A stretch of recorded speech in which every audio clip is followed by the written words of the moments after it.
What's happening? And welcome. Yeah. All right. Well, good to have Artie back on the show. Still no JD, but Artie back. Oh, well. What happened to JD? Is he still Take sick? what you can get. That's a long story, Artie. Someone told me that was all yesterday's show. He's got anxiety. Yeah, from hanging around with you. He You know what? From inherited hanging around with me. Yeah. You are contagious. You that's messed great. that kid up. You know what's happening to me? All the stuff I did drugs to suppress is now killing me because I've always had tremendous anxiety. I have. Yes. And like bad, almost OCD type stuff.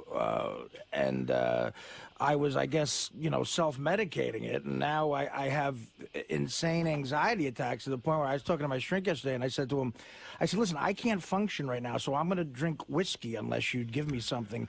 I'm on medication that's not addictive, but it's like an antidepressant, anti-anxiety thing. Yeah. And it takes 4 weeks to get in your system. Right. So he said to me, he goes, well, I said, like, what's going to get me, like, normal to function at this point? And he gave me this thing that, I'll tell you, it leveled me right out. But the problem is it's addictive. And he said... What is it? It's called Klonopin.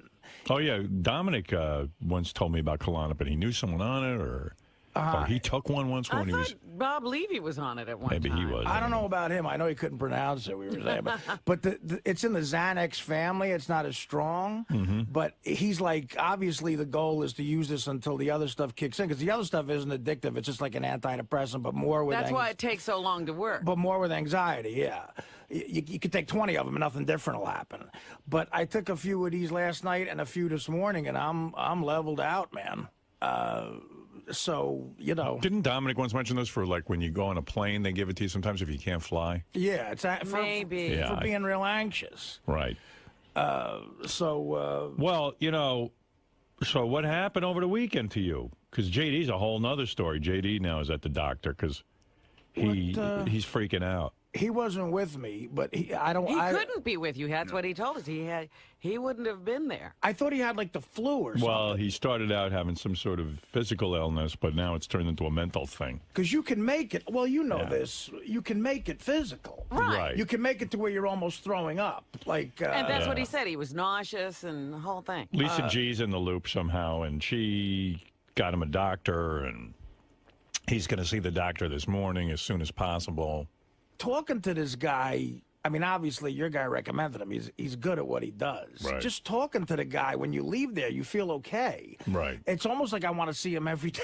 So go see him every day. I made that suggestion to him, and he's like, fine. Yeah, do if it. that's what you need. Yeah. But the goal here is now to just, he goes, I won't let you stay on this for longer than 2 weeks. Right. And if it does, because I've been on this shit now for 3.5 weeks, there's other stuff. Right. So he goes, by then you'll see a noticeable difference. He goes, in 92% of the people, you see a noticeable difference. But what happened this weekend? You did a show or something? Yeah, I did a show. I thought you were stopping doing shows. No, that's done. It's my last show of all time. Someone just sent me a new schedule showing me like 20 shows in a row in the email. No. Are they lying? They must be getting it from something that's... I have 0 shows. You're done now. 2,000. The rest of the... I canceled New Year's Eve, January 2nd, I had at the Borgata, and... Did doing the shows... Very lucrative shows. Did doing the shows... doing the show this weekend set you off again? I was insane. I was insane. Like stuff. I've been doing stand-up power for 23 years, and Were you drinking? No, I didn't Because drink. I got an email from somebody. I didn't know if it was true or not that they caught you drinking and you were running in the bathroom with some loser guys. No, over and over again. I was with my mother and my uncles. Oh, and okay. I was How backstage. dare you call his mother a loser? Yeah, me and my mom were drinking Old Turkey and the. Yeah. No, but again, it's like to the point where people noticed it. Like, I was pacing, and I do this thing. I used to do this at Mad TV, too, when I was on the wagon. I would be in my dressing room, and if I was in a sketch that I didn't like, which happened a lot, Right. They'd put me in that wig, and from doing Channel 9 in the movie, you can't really lay down in a fucking wig to Right. pin it to you. Right. And I would pace from corner to corner, and every third time I got to the closest corner in the room to the door, I had to tap my foot 2 times. Oh. And when I tell you I did this for 2.5 hours, Howard, Wow. I was sweaty and like... almost like I'm not as bad as Howie Mandel, maybe, but because I don't have the cleanliness germ thing. Yeah. But it became about numbers and stuff like that, and you know. Whereas a guy gave me an antidepressant back then. Eventually, it started to work. But then, of course, me being Superman, I said, now I'm fine. I got off of that. Right. And then the drinking started soon after that. And, I just been self-medicating myself. So what happened yesterday? What'd you do? Yesterday, I was... couldn't get out of bed? I was crawled up in, like, the fetal position. Oh, my goodness. And I can't stop shaking my leg. I can't stop shaking my leg. Did you stop now? To the point where my girl... Well, I took that shit. And now you're fine? Yeah, it leveled me off. Wow. And Wasn't that a Robert Klein routine? I can't stop my leg. Yeah, that's a great routine. Yeah, that's when he's playing the harmonica. Yeah. I wish it was like that. But to the point where my girlfriend, God bless her, she had to like stand on my leg, like jump, like sit on my leg. Nothing wrong with that. And it was fine. At least it was a girl. It was fine. Right. When she's trying to cheer me up, she got like a Christmas tree. What do you mean? You shake your leg? You have to rock your leg because OCD or because it just won't stop involuntarily? She's like, are you in control of that? Right. I'm like, I don't know. I think so, maybe. And she must really love you. I mean, you sound like an enormous pain in the ass. I'm a mess. Al. Right. Or maybe he's terribly amusing to her. What woman thinks that's amusing?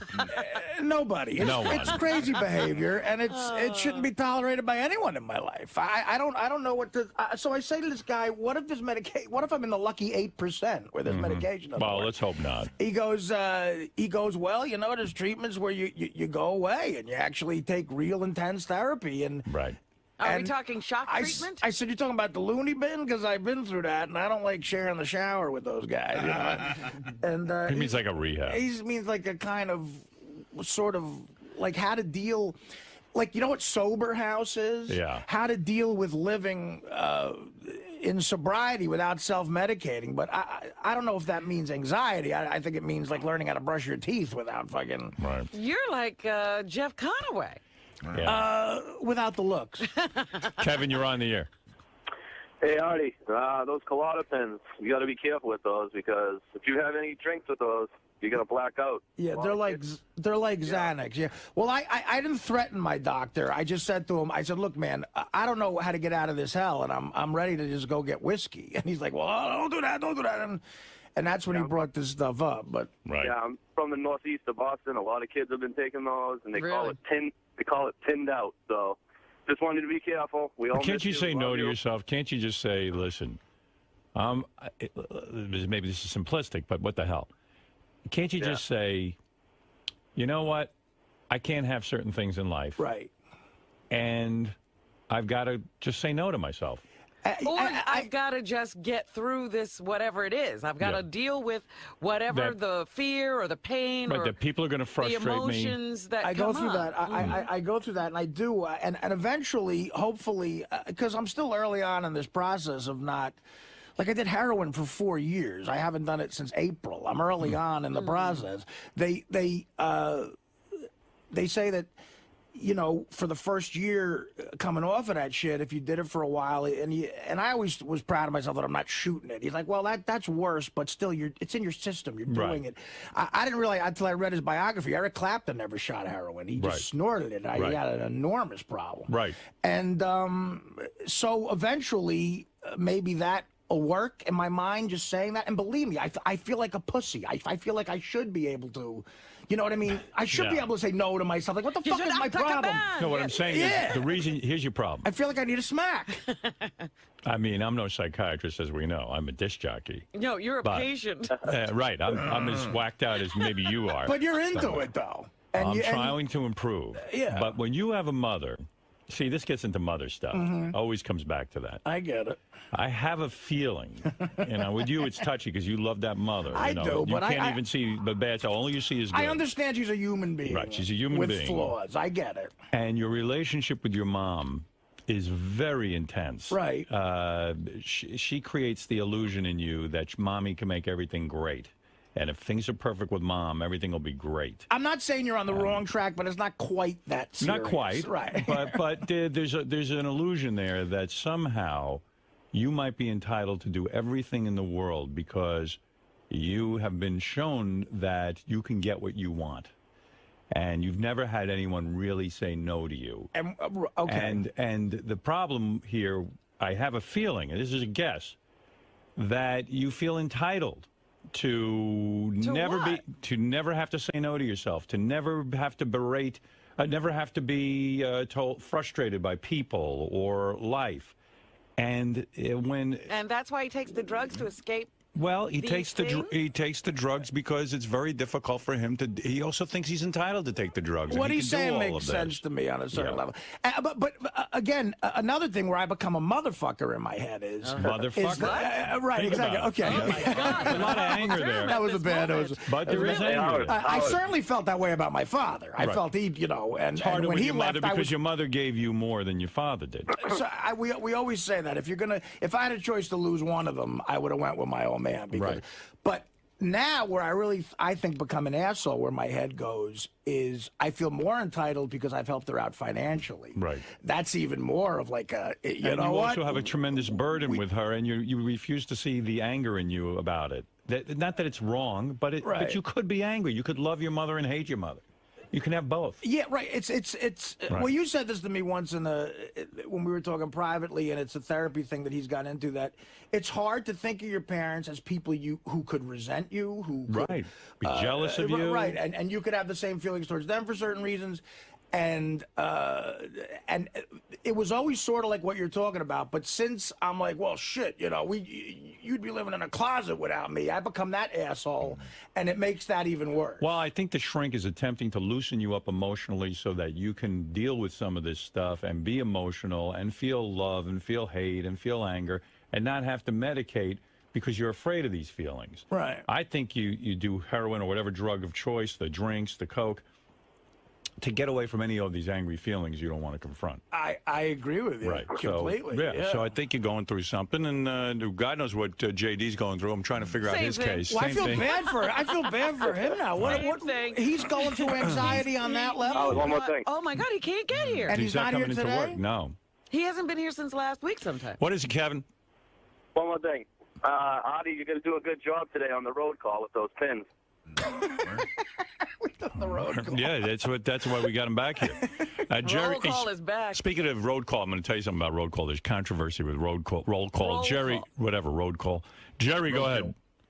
Hey, how's it going? Hey. Hey, yeah, Artie, I never heard that Klonopin was addictive. I take a trough full of medication, and I've never had that. I'm on Xanax right now. I take Klonopin now and then. I'm on Adderall every day. I take Lamictal. You name it, I take it. The whole country's medicated. Wait a second. What is your problem? My problem? Yeah. Let's see, I have ADD. I have no such thing. Go ahead. Depression, What? severe depression. Okay. I have severe anxiety, and I know exactly what Artie's saying about the bouncing of the leg. There are times I cannot stop it. It drives my wife fucking crazy. I'm going to tell you something. Robin hit it on the head yesterday, and not in the case of Artie, because I think he really needed to be medicated. They need to shoot him up with something. But America is over-medicated, and, It's unreal. The Listen to doctors, this guy. like JD went to a doctor, a walk-in clinic, and JD just said, I'm having trouble getting out of the house. Guy was already giving him medication. Right. There's too much medication going on here. He went to a clinic? Yeah. A walk-in clinic. Well, evidently, if you walk in, they'll prescribe right away. They'll just Good give for you you a to keep bill. in the back of your mind. Well, what this guy's There's always a walk-in no clinic. waiting there. That's Artie. why I'm happy. I'm in your category with, like, look, I got a guy with a Columbia graduate thing on the wall, and he's like, he goes, well, if you're in that awful 8% where it doesn't work, with these places you go to, they try combinations and stuff. And then it's, look. But you're like a test tube. Yeah, I become like a guinea pig. And this guy, he sounds like he's going to blow up. There's so many chemicals. Who, Jerry? Yep. Yeah, Jerry's. Isn't Adderall like an amphetamine? Let's go to Chris. I think. Get away from Jerry. He's not a good Really? influence on Artie. He wasn't even finished that list. That's right. Chris, go ahead. Hey, what's up, guys? Hey, Art, the past 2 times you've been out sick like this, you say it's anxiety, but if you take out anxiety and substitute opiate withdrawal, your stories make perfect sense, you know? Well, you know what, dude? I agree with you, because when I was withdrawing from opiates, I had a lot of the same thing. But I assure you that's not the issue right now. Matt, you're on the air. I'd still be going through it if that were the case. I'd be on Subutex. Go ahead, Matt. Hey now. Hey now. Yesterday's show was fantastic, but now we're 20 minutes into the show, and it's the vortex of Artie lying. Man, oh man, I'll tell you what. 20 minutes of Artie, yesterday no Artie. I liked yesterday's show. It was fantastic. All right. Well, there you go. Thought we'd want a little update on Artie. Thank you. Well, you know, I mean, holy crap. It's like Groundhog Day with this guy. Well, Groundhog Day was funny, right? Well, I love that movie. It's a great movie. That's a good movie. All right. And thank you, Matt. I understand what you're saying, and I'll move along. Later, brother. Later. All right, Artie, perhaps enough of your story, and we'll move on. Look, I will do as told, but I'm upset about JD. Yeah, I was just going to say, the update on JD is he's going to a doctor today. The update on JD is he was in today earlier to present his work, but he needed to get right out to the doctor, he said, as soon as he could. He's got a 6 a.m. doctor, too? Yeah, well, no, he has a 10 o'clock appointment, but he's trying to get in even earlier. Oh. And because he feels the need to talk this over with somebody. He's having anxiety and having trouble leaving the house. Did you see him? I did not see him. Okay, I wondered how he looked. I think John Hines saw him. Johnny, did you see him? No, he wasn't in this morning, Howard. Oh, he was not. No, I got the message from Lisa G. Told me he hasn't even emailed me or texted me. Wow. Well, I thought that John Hines saw him. No, he spoke to him. Oh, he spoke to him. Okay, so nobody saw him. John Hine and Lisa G. have spoken with him. I spoke to him on the phone. What did he say? He didn't sound good. Right. He said he's going to the doctor today. His stomach is killing him. He doesn't know if the physical is causing the mental or the mental is causing the physical. He's in bad shape, man. Yeah. I'm really worried. I think the mental's causing the physical. Like the most depressing story, obviously, in the last couple of days was Billy Joel's daughter. You know, and I really feel for her because not that I'm suicidal, but if you have anxiety or depression about something, like sometimes the desperation can be insane. You know, it's really like it's a real thing. And I hate to be another one of these people who's just on a pill. I would love to do what Robin's doing. I really would. Green drink? Yeah. I mean, why not? That's better than this. Sure. Green drink would be great for you. But how long's that going to take? All my loony stuff seems sane. Right. Green drink is terrific. Well, eating healthy, you know. Trust me, you drink that green drink, you won't need anything. Look at me. Look at her. She used to be depressed. All right. Yeah, she jumped out the window. She was euphoric from her green drink. All right, so your prognosis, John Hine, is that not good. JD sounded bad, and he's going to go see the doctor. He's hoping that this doctor has the answer, whatever that might be. But he told me that he's always had a little bit of this anxiety, but he's managed it. But for whatever reason, it's gotten worse over the past couple of years. I asked him what triggered it, and he said he doesn't know. Well, you know, it's a funny thing. You talk about fears. You know, you're talking about fear of leaving the home, fear of, as Artie says, fear of this or that. Now, to me, I have a fear of not working, fear of losing my job. Fear of not eating, fear of not having a home. It's amazing how it motivates me to get out. I didn't want to get out of the house today. I had a lot of anxiety about leaving the house. I didn't want to leave. I got my wife there. I should laying in bed with her. It was great. Everything's there that you need. Everything I was there, except it all goes away if I don't work. And that's my fear. And that fear motivates me. And that's a fear I don't take a pill for. I let that fear creep in every day. That's how I manage. We talked about this yesterday. That's what we're afraid of. That's listen, we're I've been working. You're not talking to a Vanderbilt. I've been working since I'm 12 years old. You know, I mean, and there was times where I was completely fine. I'll tell you what I fear.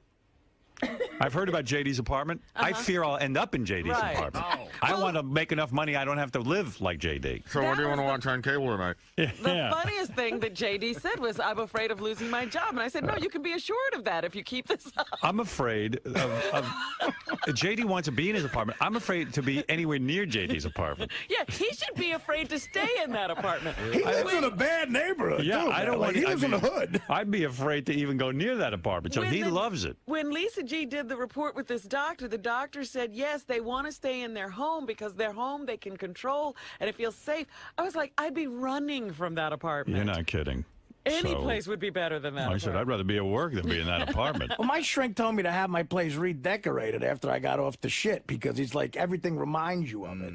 And I sort of got that, but I'm like, I don't know, dude. Is looking at a new ottoman going to prevent me from doing that? Well, I always That's maintain. not the ottoman, the heroin ottoman. I feel you should redecorate your home, but you should do it, not your mother. No, that's what happened this time. That's what like I want. actually took over. Good. Yeah. Because listen, enough with that. You got to separate.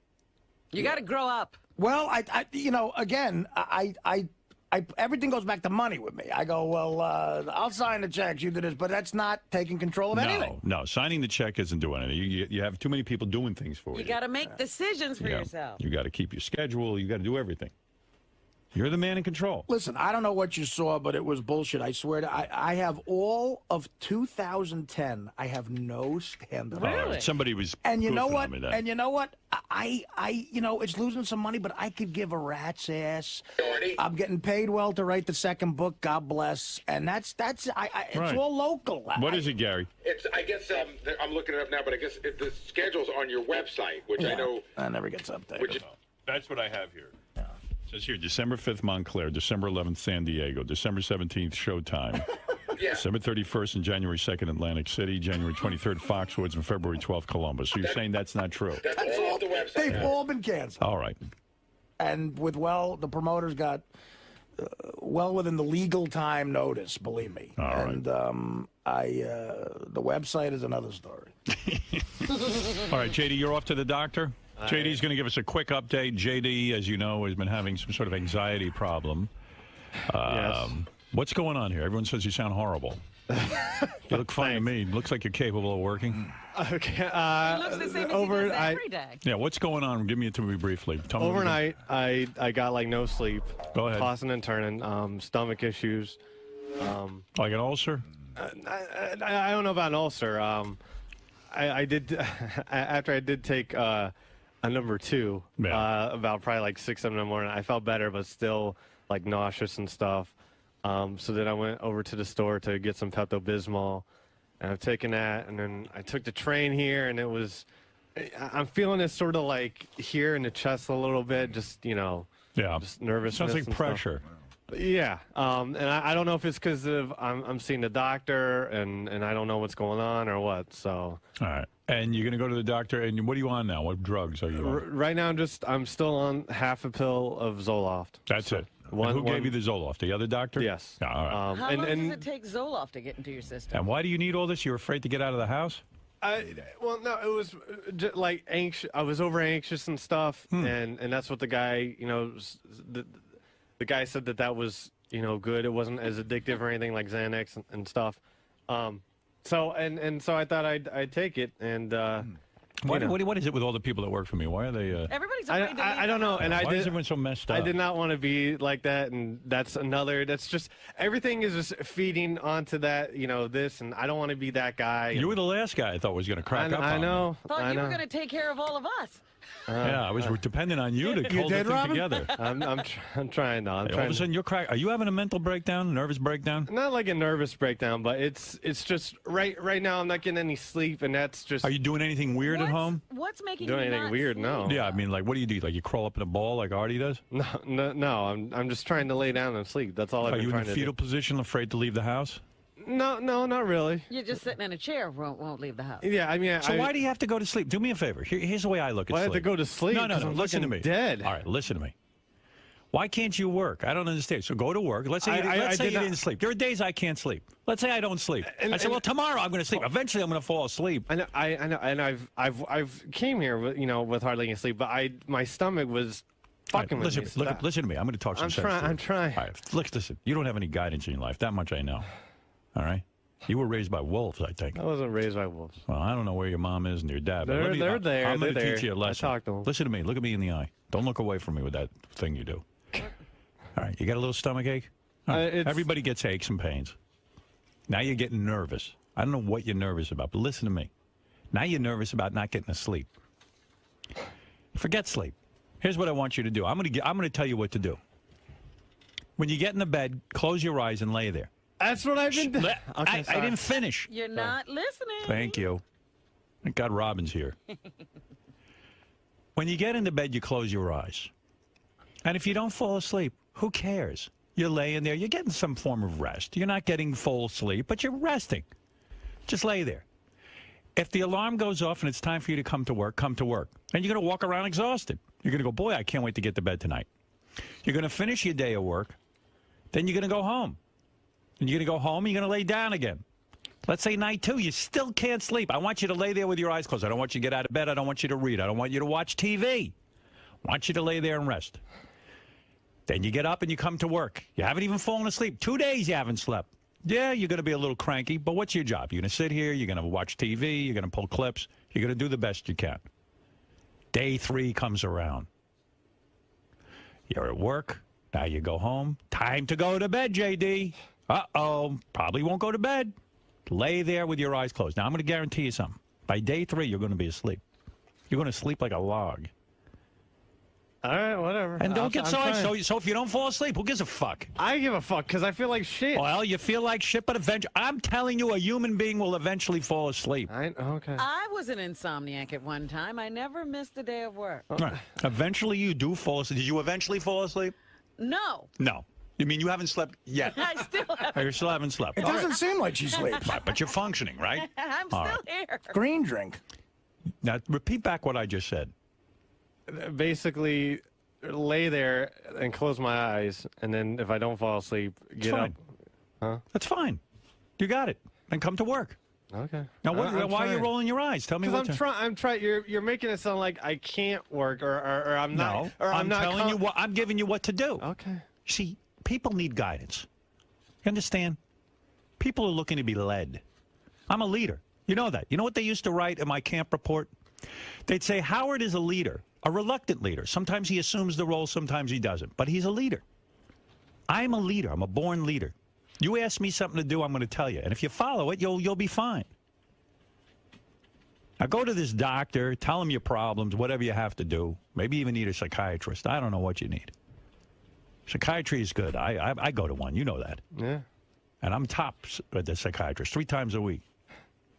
This guy's head's going to explode from me. You should hear what goes on in that room. I might start going every day. Yeah. I'm being honest. There you go. With you. And I approve of that. You could sit in Artie's lap at the therapy session. And you know, if you don't have the money, I'll help you out. Are you feeling anxiety right now? I'm okay. Now you feel better because you're listening to a leader. When people are led, they love it. Everyone's looking for answers in this world. You know that, JD. Yeah, I know. I got them. Okay. Those who choose to listen are filled with less anxiety. And I did try to lay there and rest. But what happened? You got nervous. You said, uh-oh, I'm not falling asleep, right? Yes. All right. Well, here's what I'm telling you. Lay there with your eyes closed. But it's not. And don't worry about going to sleep. But that's. You're not going to go to sleep. I guarantee you're not going to go to sleep. Are you racked by thoughts? Are you have some? I mean, I can be. Yeah. Last night, definitely. All right. Tell me what you're going to do now. You're sitting in bed worrying about getting to sleep. So now you don't have to worry. But he's I'm not telling only worried you, about getting I'm worried to sleep. about a lot The of things. moment he tries what could he be worried about? The moment he tries to fall asleep, Howard, his mind starts going. It does? Yeah. Going where? What are you thinking about? Just Tell me. a lot of things. What, just, girls? With the girls again? Oh, no, I mean... Jerk it off, pal. That's what I do. Whenever I can't get to sleep. Have you tried that? Do you jerk off? I haven't You done haven't it yet. jerked off? No. Well, of course that's your problem. That's the problem in your stomach. I know. You're a young man. I know. My balls are full and I'm 55. You won't believe what comes out of me at 55. I got more than guys younger than you. See, same thing happens to me, though. That's what a shrink does. You tell the shrink what you're thinking, and he helps you get rid of it. Jerk off right now. You'll fall right asleep.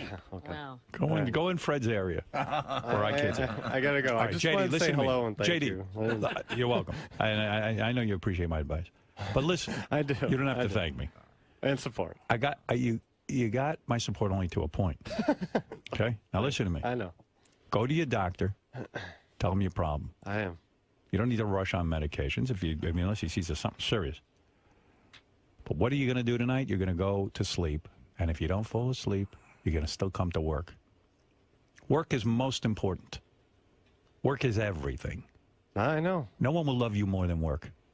Now, when your stomach hurts, does it hurt to a debilitating degree? No. Does he look debilitated to you? No, it doesn't. He eats that shit McDonald's every day. I mean, shit in a while. I hardly eaten anything, Good. actually. You don't need to eat. I've seen your gut. Thanks. Listen to me. Trying to straighten you out here. You understand? Yes. Taking my valuable time because I care about you. You got a fever? I'm sweating. All right, you're going to go to the doctor. You're going to get a full medical exam. If there's something medical wrong, that's a different story. If he tells you you're all right and this is just mental issues, maybe he'll put you on some medication. I don't know. I don't know how serious this is. It sounds somewhat serious. I mean, you can't leave the house. I seen where you live. I'd be afraid to be in your house. I'd want to be anywhere but your house. Thank you. That shithole. Oh. You like being in that house? You don't want to leave that house. You know why I work? I don't want to end up in your house. Why are you rocking back and forth? Because I have to go. I have to go. All right.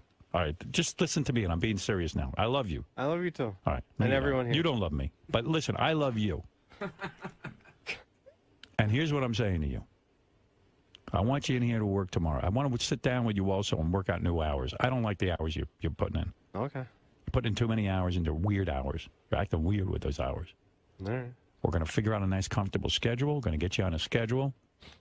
And tonight, when you lay down in that bed, just keep those eyes closed. Lay there. No reading magazines or TV if you can't sleep. And I don't care if you fall asleep or not. Just lay there. You will get enough rest. What does he do with his brain? The constant... Do what I do. Turning over of thoughts. I try to think at night, but the thoughts don't come. Nothing happens. Nothing happens. Nothing happens. No. Let the thoughts come. Think all you want. Think about this and think about that. I've been in your position. I know what you start to stress out. You go, oh, my God, I can't get enough sleep. I'm going to be a wreck at work. You'll be a wreck at work. You'll get through it. We'll all understand. And you will sleep eventually. Or else you'll drop dead. You hear what I'm saying? Yeah. You're going to sleep. Okay. Now for the sleep. Are you all right? Yeah, I'm all right. I just have to go. You want me to go with you? No, you. I'm being serious. No, I'll leave right now and go with you. No, that's fine. You have more important things. I'm worried about you. I'm fine. I'm all right. I have to go. Take my advice tonight. Don't get all uptight. I will. I don't care if you sleep tonight. And neither do you. Just lay there and keep your eyes closed. Okay. You'll fall asleep eventually. Okay. All right. Thank you. You're under a lot of pressure for some reason. I'm going to call you later, JD. JD, you want him to call you or is it going to stress you out? He's the worst one. If he calls you, you're finished. No, he'll feel good about himself after he talks to me, yeah.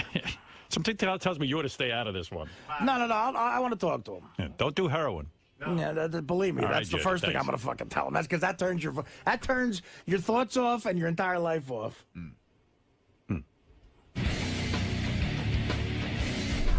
Come walk out with me. Yeah, hold on a second. Yes. So, Howard seems to think that if you just lay there at night, close your eyes, eventually you're gonna go to sleep. Yeah, well. But you're not buying that. That's what I tried to do last night, and it didn't really work. So, whatever. But I mean, he's kind of right. Eventually, you got to fall. No, asleep, I know. Right? I guess, and whatever. I don't know. You seem a little bit more like agitated now. Well, Are you more I have stressed? to go. I'm just stressed, period. I have to go. Goodbye, everyone. All right, man. Hopefully, we'll see you tomorrow. Feel better. Thank you. He's going to be all right. He didn't look good. No, he doesn't look good. He's all upset. He looks terrible. I'm very worried about him. Part of his natural look is looking terrible. Oh. There's nothing to be concerned about. He's got that look I got. You think that's one of the thoughts racing People see through me his and go, head? boy, he looks terrible. They go, no, that's the way he looks. No, but he does. I'm worried about him, but he's got to stop worrying about the sleep. You've never had the problem, but No, I've had it, Robin. I was a terrible insomniac. I didn't sleep for months at a time. I understand what you're saying. And it was very difficult. Right. But you still come to work. Right. All right. He's going to go get help today. He's going to see the doctor right now. These hours are crazy because sometimes you can't sleep because you're afraid you're going to oversleep. But That's something different. That's called getting a clock that works. And you solve that. Getting a clock. Yeah. All right, Robin, I got to get to this whole news block. I got a lot going on today. I don't know if Who you're do aware you of think it. it's getting to the point now where you have to wonder who is the next person to go off? I always thought it would be Fred, but he holds like a rock. You're wrong. What do you mean by going off? I always thought Fred was the most mental, but he's not. JD just is gone off. You've been gone. I'm basically a byproduct of a very unstable upbringing. However, during that unstable upbringing, I found stability. Does that make sense? Yeah. How did you do it? Actually, it does. Because you know what? You worked your mind. You figured out what was good. I had to. I had no choice. Right. Or else you go insane. Exactly. Yo, what do you think's going on with JD? Look, the kid's a good kid. He's got a stressful life, and he needs sleep. Lack of sleep is very troublesome. You think Howard gave him good advice to just wait it out until he anything could work. You know, like he could take a piece of what Howard said, a piece of what the doctor says, and stuff might work. But I've been an insomniac for a while, especially I've been doing this show 9 years, and I'm still not used to the schedule. But a lack of sleep adds to it. So. Infinity Broadcasting, WXRK, New York. And now, another moment in Crackhead Bob History. Before he became the international celebrity that he is today, did you know that Bob fought in the Desert Storm War? Fire in the wall! Fire in the wall! Everybody won! Fire in the hole! Time to hear about Bob's experiences of mountain climbing in the Alps. Another moment in Crackhead Bob History on the Howard Stern Show. We have Gary and his Ziegfeld teeth performing Goodbye Yellow Brick Teeth. Here he comes yourself. Your kid is climbing into Mary's throat. How you doing? This is Richard Lewis, the Prince of Pan. You're listening to the best of Stern.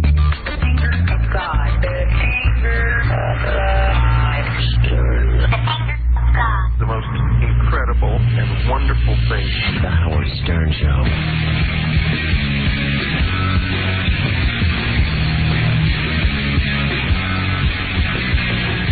Some Indian guy who wants to yell at us, Robin. Oh, really? Let's just see if it's any good. Back to the news. What did we do? He says we were making fun of Indians. I think when I was doing that rap about why would anybody want to travel, I don't even think he knows. No, we never mentioned India. It was yesterday we mentioned India. Yeah, Gary says about Columbus and how there was no people with dots in their heads. Yeah, but that was pretty tame. Yeah, we were saying Columbus was an idiot because he didn't know he wasn't an Indian. Well, I don't think he's complaining about that. He says it was something we said today. Oh. Maybe we did mention Indians, and he's upset. And besides, his name is George. How much of an Indian could he be? Hello? Hello? Well, what was that? Sounds like he hung up. Sometimes people call us and want us to call them, and then when we go to call them, they don't pick up the phone. Yeah. They think better of it. It's sort of like in life how you got to tell somebody off, and then you go, then when you get there, you don't. Yeah. Good morning, fella. George. Yes. Howard Stern, we're on the air. Oh, good morning. How are you? You're the Indian guy, right? No, I'm not Indian. What are you? I'm from South America. What's South America? Pardon? Yeah? So why does Gary say this guy's Indian? Because Gary's Italian, just like Columbus. Yeah, right. No, an Indian I didn't mention anything about nationalities. Yeah, I know. Gary says, "Oh, this is an Indian guy on the phone who's really But I funny." was really upset the way you were conducting yourself in the radio this morning. What did I do now? Pardon? What did I do? You better clarify. I conducted myself pretty badly all morning. Oh, well, saying that basically you're saying that people from any place in the world except the United States are ignorant, and that. And by the way, let me just say something. Even though this guy is an Indian, his accent is just as funny. So I think we should continue talking to him. Yeah. All right. So, go ahead. Anyway, what I was saying is that if you don't consider yourself ignorant, you shouldn't be talking like that. Now, wait a minute. Where are you right now? Where am I? I'm in New Jersey. Uh-huh. Oh, so there you go. You're in New Jersey. Why did you come here? Right. What do you mean, why do I come here? Because you hated the people in your country, and you wanted to get the hell out of there. How about you? You think you're American Indian? Your folks probably came from the same places that. Yeah, because I hated the foreign country we were from. Don't tell me you're a full American. No, genius, you're not following this. Why did you leave your country? Well, you said it right. Why? You're always looking for, better horizons. I mean, that's a big, that's a thing that everybody looks for, right? Now, what country? Where did you live before you lived here? I told you I'm from Ecuador. Ecuador. Right. Ecuador to New Jersey. Now that's a small step up, but a step up. Yes. I guess so. You can say Okay. that. Now listen. So you came from Ecuador. What was going on in Ecuador? You weren't thrilled with the Ecuadorians? I guess I wasn't. You weren't. It wasn't my idea. It was my parents. But I can't blame. So them. you want to go back to Ecuador and live? I probably would, if I have the right opportunity. You would like to, because I'll pay for you to go back to Ecuador. Is that right? Yeah, I will. As long as you guarantee me in writing, we'll sign a contract. I will pay fully. I'll pay your plane fare over there, one-way ticket. You're not being funny anyway. No, I'm being funny. Yeah, I guess you're still trying to be funny like you were this morning, although I don't. And you would fit in there with that accent of yours? Uh-huh. What do you mean that accent? They hear that accent, they're going to laugh you right out of the country. What does the accent have to do with anything? All right, let me get over it. At least I speak 3 languages. You speak only 1, and that's it, right? The best language I speak. Oh, yeah, you think so? Oh, yes. Yeah. Why are you in this country if you don't believe that English is the best language? What do you mean? I mean, I'm telling you what I came here for, yeah? Why did you come here? Because Ecuador blows. Right. So why are you mad at me? You're agreeing with me. No, I'm just saying the way you were saying that people from, you were talking about Venezuela. Go ahead, Venezuela. The worst country in the world, Venezuela. Go ahead. I know a lot of Venezuelans are... And they're all here. And they're all here, right? The ones you know are here? The ones that I know are still down there. Oh, so what are you worried about? What do you mean? What are you worried about? You're not getting my point. I'm just telling you that you shouldn't conduct yourself... Why, if you agree with me? Huh? You weren't agreeing with me. What do you mean I'm agreeing with you? You wouldn't go live in Venezuela. There's only a few people that... All right, listen. Wait a second. I got to smack you for a minute. Listen. Listen to me. And we have the same people here. Eduardo, listen to me. We have a lot of ignorant people here, too. Eduardo. In fact, a lot of people here don't even know where Ecuador is. That's how ignorant we are here. Oh, yeah. Like we should know where that is. Some 2-bit country. What can we do with that information? You don't even know where, I'm 34 years old. I don't know where Ecuador is, and I'll tell you something. My life has gone along just fine. Yeah. I don't miss this knowledge. I can see that. I mean, people from other countries, that's another thing. They get upset that we don't know about their culture. They get upset that we don't know. Why should we bother? Why should we care what goes on in Ecuador? It's just it's nice My point it's nice is, to be able to talk about different things, right? If you love, general knowledge is if you love Venezuela so much, you'd be living there. Case closed. You're old enough now you could pick up and go to Venezuela. What? And if you're so hung up on Ecuador, you should go back there because, quite frankly, if you loved it so much, you'd live there. Right. I mean, now you're here. This is the best. When I say this is the best, you should applaud. It's not just the idea that you can just pack and go. I mean, because you try to say, well, where did you come from? Wherever I came from, Lord knows my grandparents must have thought it sucked too because they came here. So now in Ecuador. What do I care? What do I so care? Now you think you have the best place in the world, right? That's what I do. Just wait a few years, and you'll have the best place in the world here. What does that mean? What do you mean? What does that mean? I mean, the other countries are catching up too. I mean, we're not. So why don't you go live there? We're not doing as good as we think we are. Why are you so hostile to this country? What do you do for a living? You are. What do you do for a living, George? I'm an engineer. I have an engineer. I have a master's degree in engineering. I work what, for choo-choo train? I work for AT&T, big company, not a stupid radio station like you do. Stupid radio station. Right. Now you're anti-radio station. What, you like the radio stations in Ecuador that are government-run?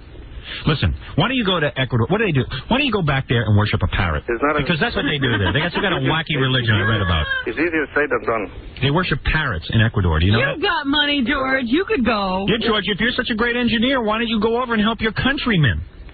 And help them, engineer something for them. I can say it's not as easy as you think. Oh, it's not as easy. What's so hard? What's so hard? I'll pay for your plane fare, which I will pay for. I mean, and I'm not talking about money. It's the circumstances. What is it about Ecuador? What's $700 round trip? I mean, that's nothing. What is it about Ecuador that you? A couple days here. What is it about? Oh, you're looking for a handout from me? You want more than 700? You don't make enough money in this country? So I'm saying, money is not a problem. So then what's the problem? What is the problem? Well, when you have a family, when you have a lot of things. Well, your family can pick up and go. You're a you're the wage earner. You could go, leave. No. That's you hate it here so much. Who said that I hated it?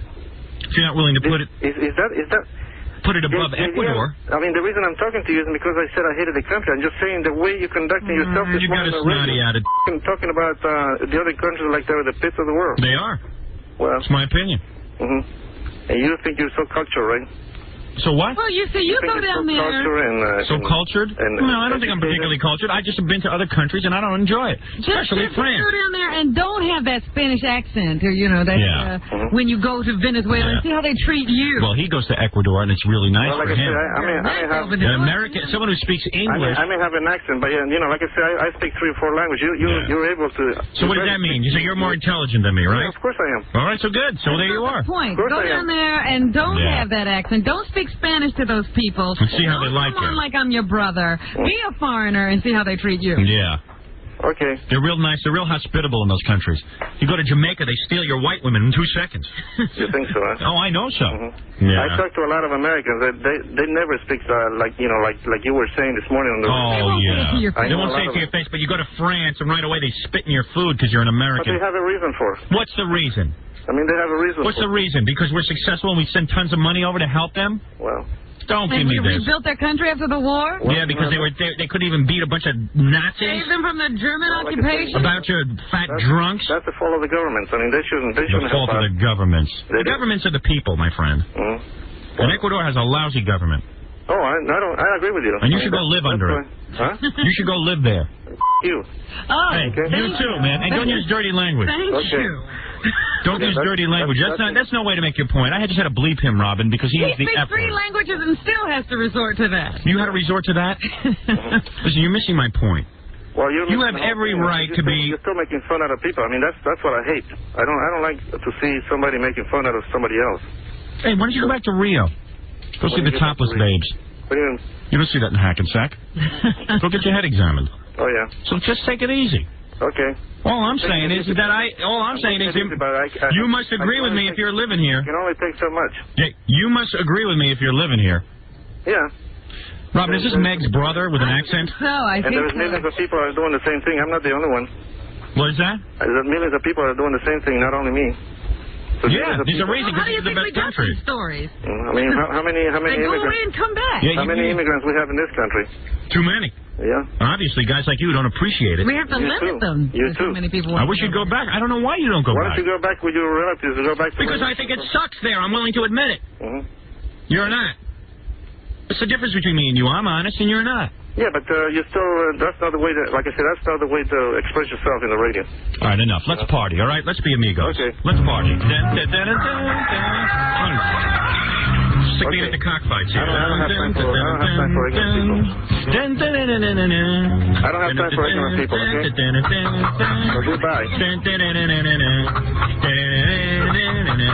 I'm going to complain to your manager. Who are you going to complain to? My manager? Is that how you get out of a situation? You complain to my manager? You're going to tell on me? Yeah. Hey, tell me what. Give me the name of your boss. I want to complain about you. Come on. Give me the name of your boss. We don't need that. I want to write a letter to him. We don't listen I have a complaint about my phone. So in other words, is that what they do in Ecuador? They report people? Go back to your stupid radio station. Let me ask you something. Okay. It's a radio station, not a radio station. Let me ask you something. Is that what they do in Ecuador? When you disagree with someone, you write to the authorities, and you have that person. What do you think is going to happen if you write to my manager? What's going to happen? Well, I hope you get reprimanded somehow. Reprimanded? Reprimanded. Reprimanded. Right. For what? For what? Having an opinion? In Ecuador, that's what they do. When you have an opinion, they reprimand you. Yeah. See, that's how they deal with stuff over there. You know, everybody this morning we've talked to has known how to conduct themselves on the radio but us. Yeah. And we're on the radio. Well, I'm reporting you. Well, I'm sure you're going to hear from other people, too, not just me. Hey, guess where I'm reporting you, pal? The FCC, the Federal Cockfight Commission. Hey, how come you guys like that stuff so much? Yeah. Cockfights. Okay. No, let me ask you about I don't have time for you. I can't ask about cockfights? Is that wrong? No, no. That's not part of the... that's not my kind of, that's not my kind of game. Oh, so you're not into that?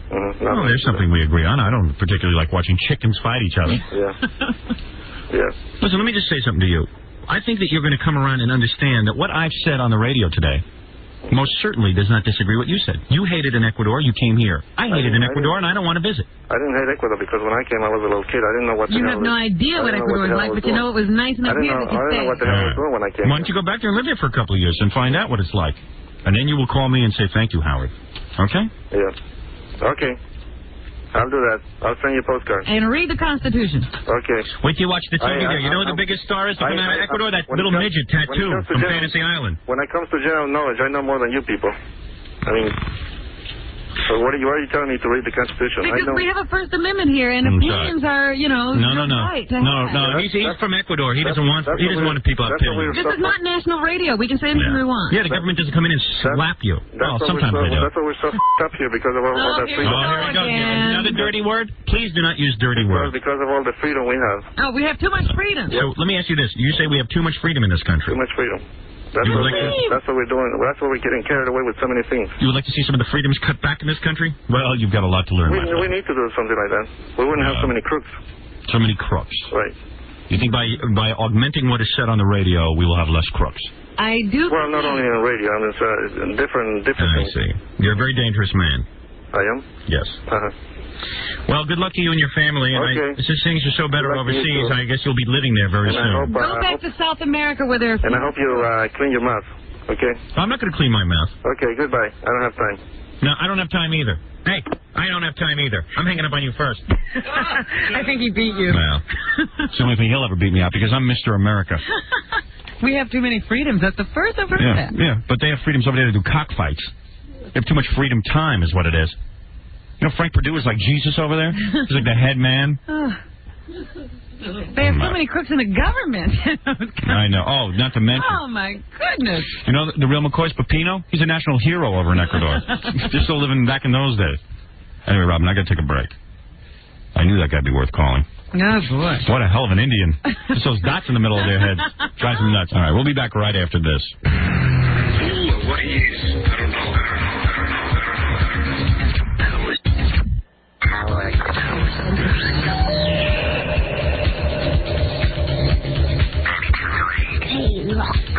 Another K-Rock concert. No Doubt returns. No Doubt with special guests Lynn and Black Eyed Peas. This Tuesday night at the PNC Bank Arts Center. No Doubt. In concert. No Doubt with special guest Lynn and Black Eyed Peas this Tuesday at the PNC Bank Arts Center. No Doubt. Playing songs off their new album, Return of Saturn, in stores now.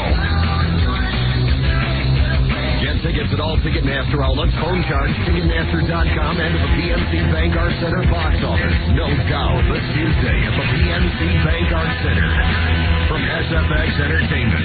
Should've thought of that before we kissed. This weekend, take the kids to the most fantastic place on the planet, and it won't cost you a dime.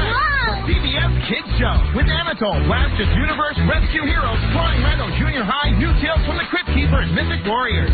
6 great shows and a whole lot more, because when we say, get the act, we mean it. If your kid has a great act, log on to our website at CBS.com and find out how they can be on the CBS Kids Show. This is what I call interact. The CBS Kids Show, weekends on CBS. God was jealous. Look for the Budweiser kiosk at this year's BFP 4.0 and sign up for Bud's Grab a Taste of Paradise. Your chance to win a dynamite trip to Nevis with accommodations at the exclusive Four Seasons Hotel. Airfare, hotel, and food all paid for. Plus, you also have the chance to win a Sea-Doo personal watercraft that carries 2 riders and comes with its own trailer. All courtesy of Budweiser, your king of beers. Look for more details at the Bud kiosk at this year's BFP 4.0 from Budweiser, the beer with a fresh, clean taste that's never filling. Here's a question. What do dads, grads, and newlyweds have in common? Answer, you gotta buy gifts for all of them.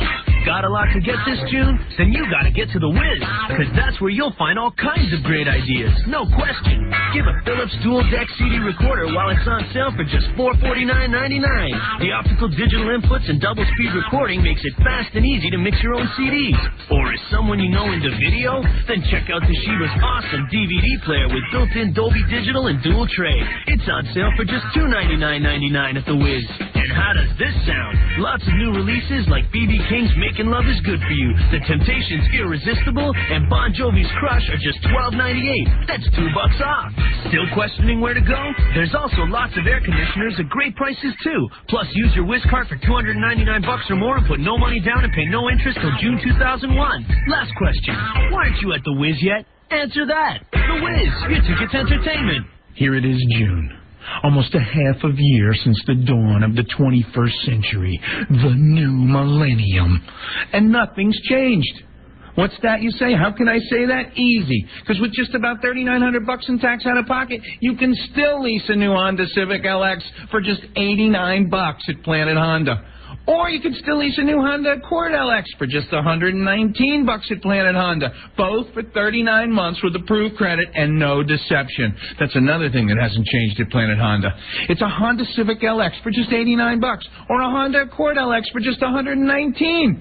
And there's another thing, you can choose from a ton of them, too. It's not just one or two, so why take chances or pay too much? Call 1-800-PLANET-H for complete details. Have fun on the web at 1-800-PLANET-H.com or go down and experience the truth. At Planet Honda in Union, New Jersey, I promise, you'll feel great about life. Hey, you! Get moving! What are you? Some kind of modem?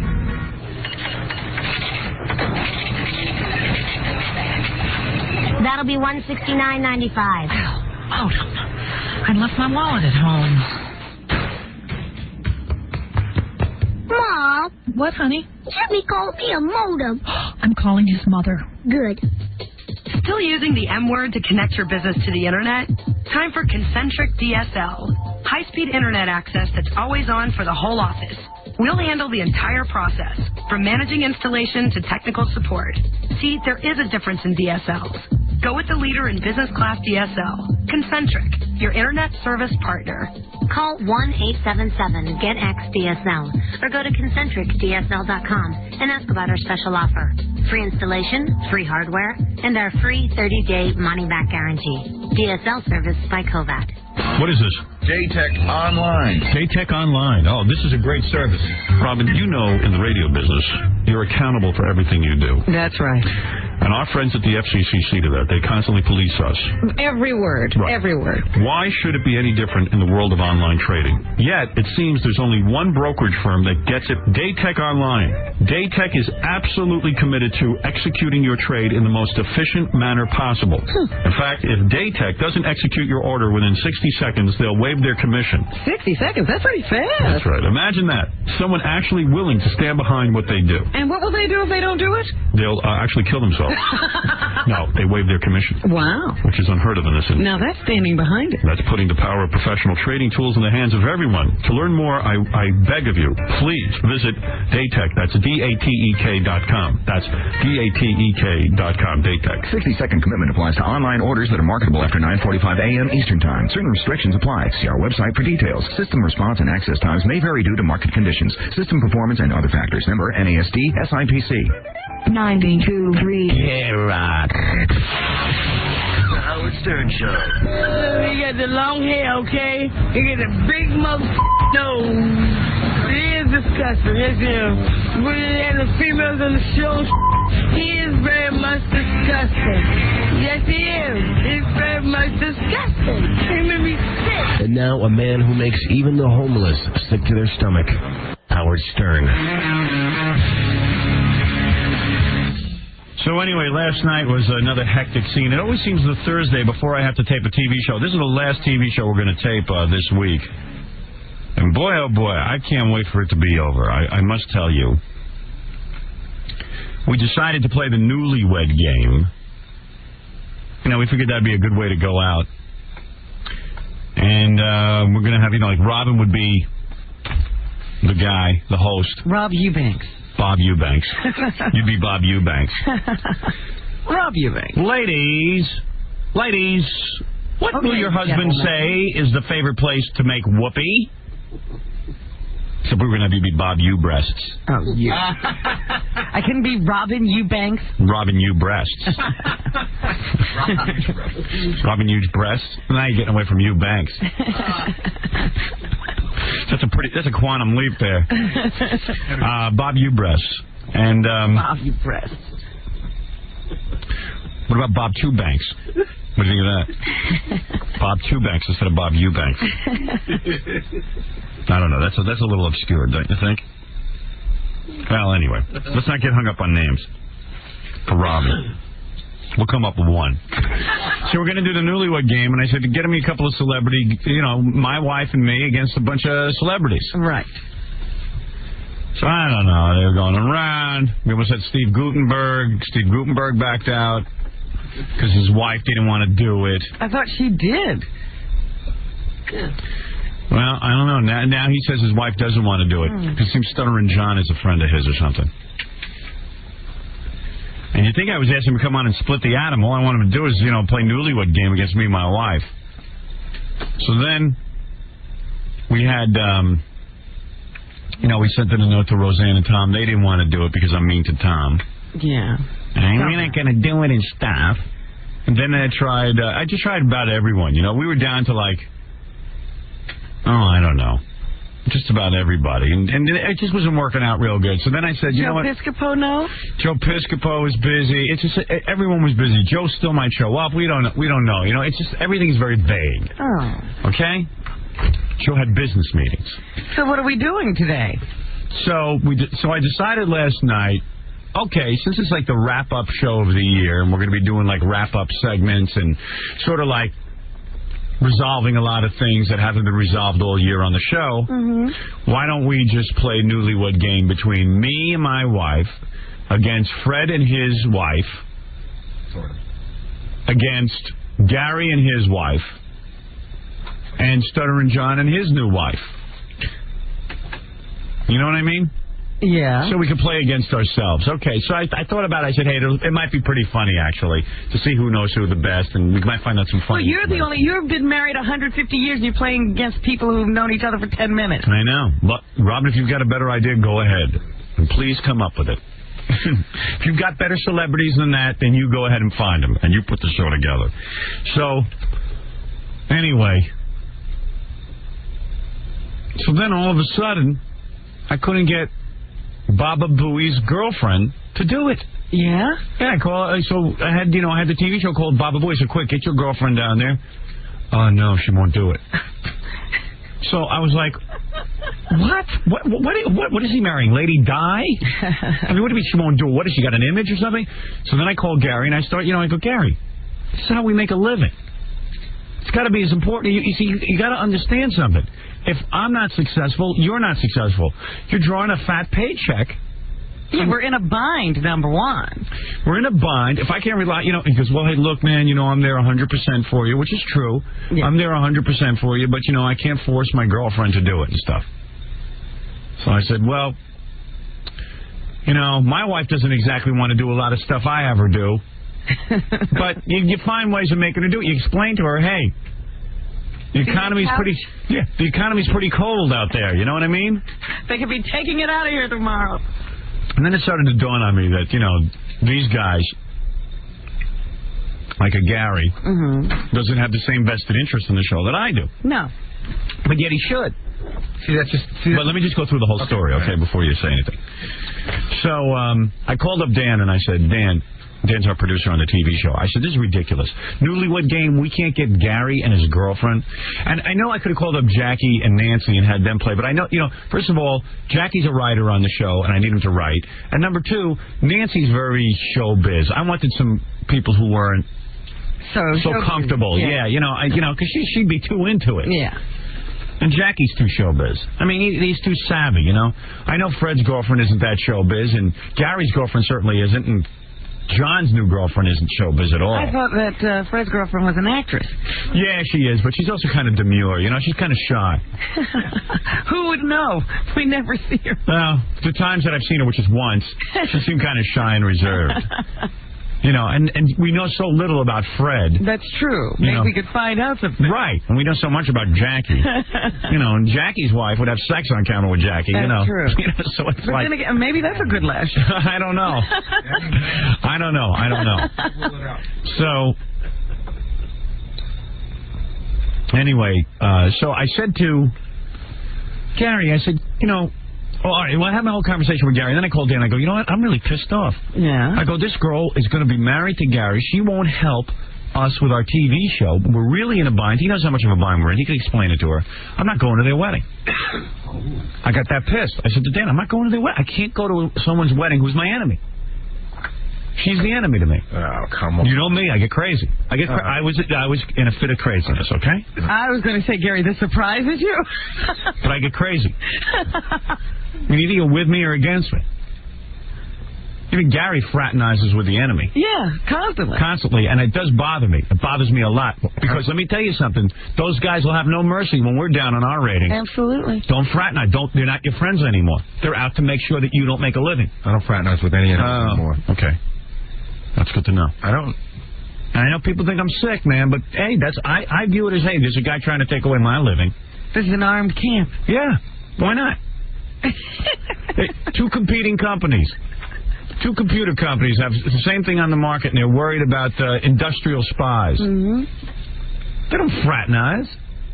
Well, I do think that some junior executives probably have lunch sometimes. Not in my company, they don't. Tom is always having lunch. That's why Tom's a loser, though. Whatever Tom touches turns to doo-doo. Oh, geez. Tom doesn't have eye of the tiger. Tom's comfortable doing what he does, coming on every day, and Tom doesn't want to win. Mm-hmm. They called me the other day to do some cute thing with the guy who runs NEWFM's Headouts.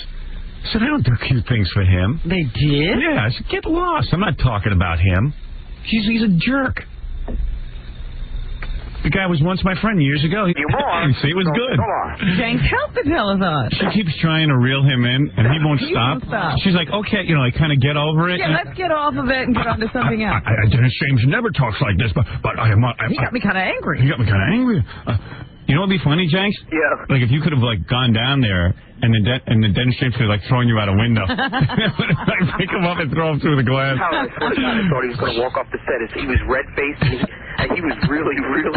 Could you send us the tape so we can see it? Well, I got the tape. Yeah, it's like the funniest part is like, can you imagine whoever this monkey is to make the monkey love the house turn has already made monkey love to love the devil.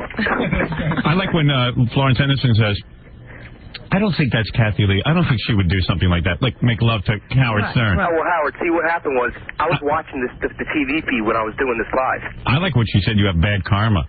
Like something cosmic is going to happen to you. I like the idea that she's going to sing a song about it later. Yeah. What song did she sing? Y'all could have prayed for me and like a song like Florence Henderson to sing a song for me. We just got a call from Captain Jenks. He said he was Kathy Lee, but he was not. Dennis James got angry and he rambled on, but you can't blame him because he was upset. Jenks is a putz. Jenks is a putz. Can you imagine whoever this monkey is that wants to make monkey love to Hal Stern has already made love to the devil? What? I'm sitting here trying to figure out, like, Dennis James did this telethon a year ago, right? Yeah. Then he did it yesterday. What is he doing that whole year? I've never even heard of him, except for this telethon. Hey, man, he's got his things. What is it? He plays golf. No, but I mean, is he famous? You don't think a show like that needs preparation? He prepares. It is kind of funny that they have Dennis James. I don't even know what he did. What did he do? Is he famous for something? Dennis James was a game show host. Oh, was he? Yeah. He used to do like a tic-tac-toe kind of thing. Oh. Tic-tac-doe. As far as I know, that's all he ever did. Because I know who he is since I was a kid, but I only know him because he's been doing this telethon for like 38 years. Yeah, I think he's an announcer. I think he was a radio guy. We got a million friends. Some TV show. What? We got a million friends.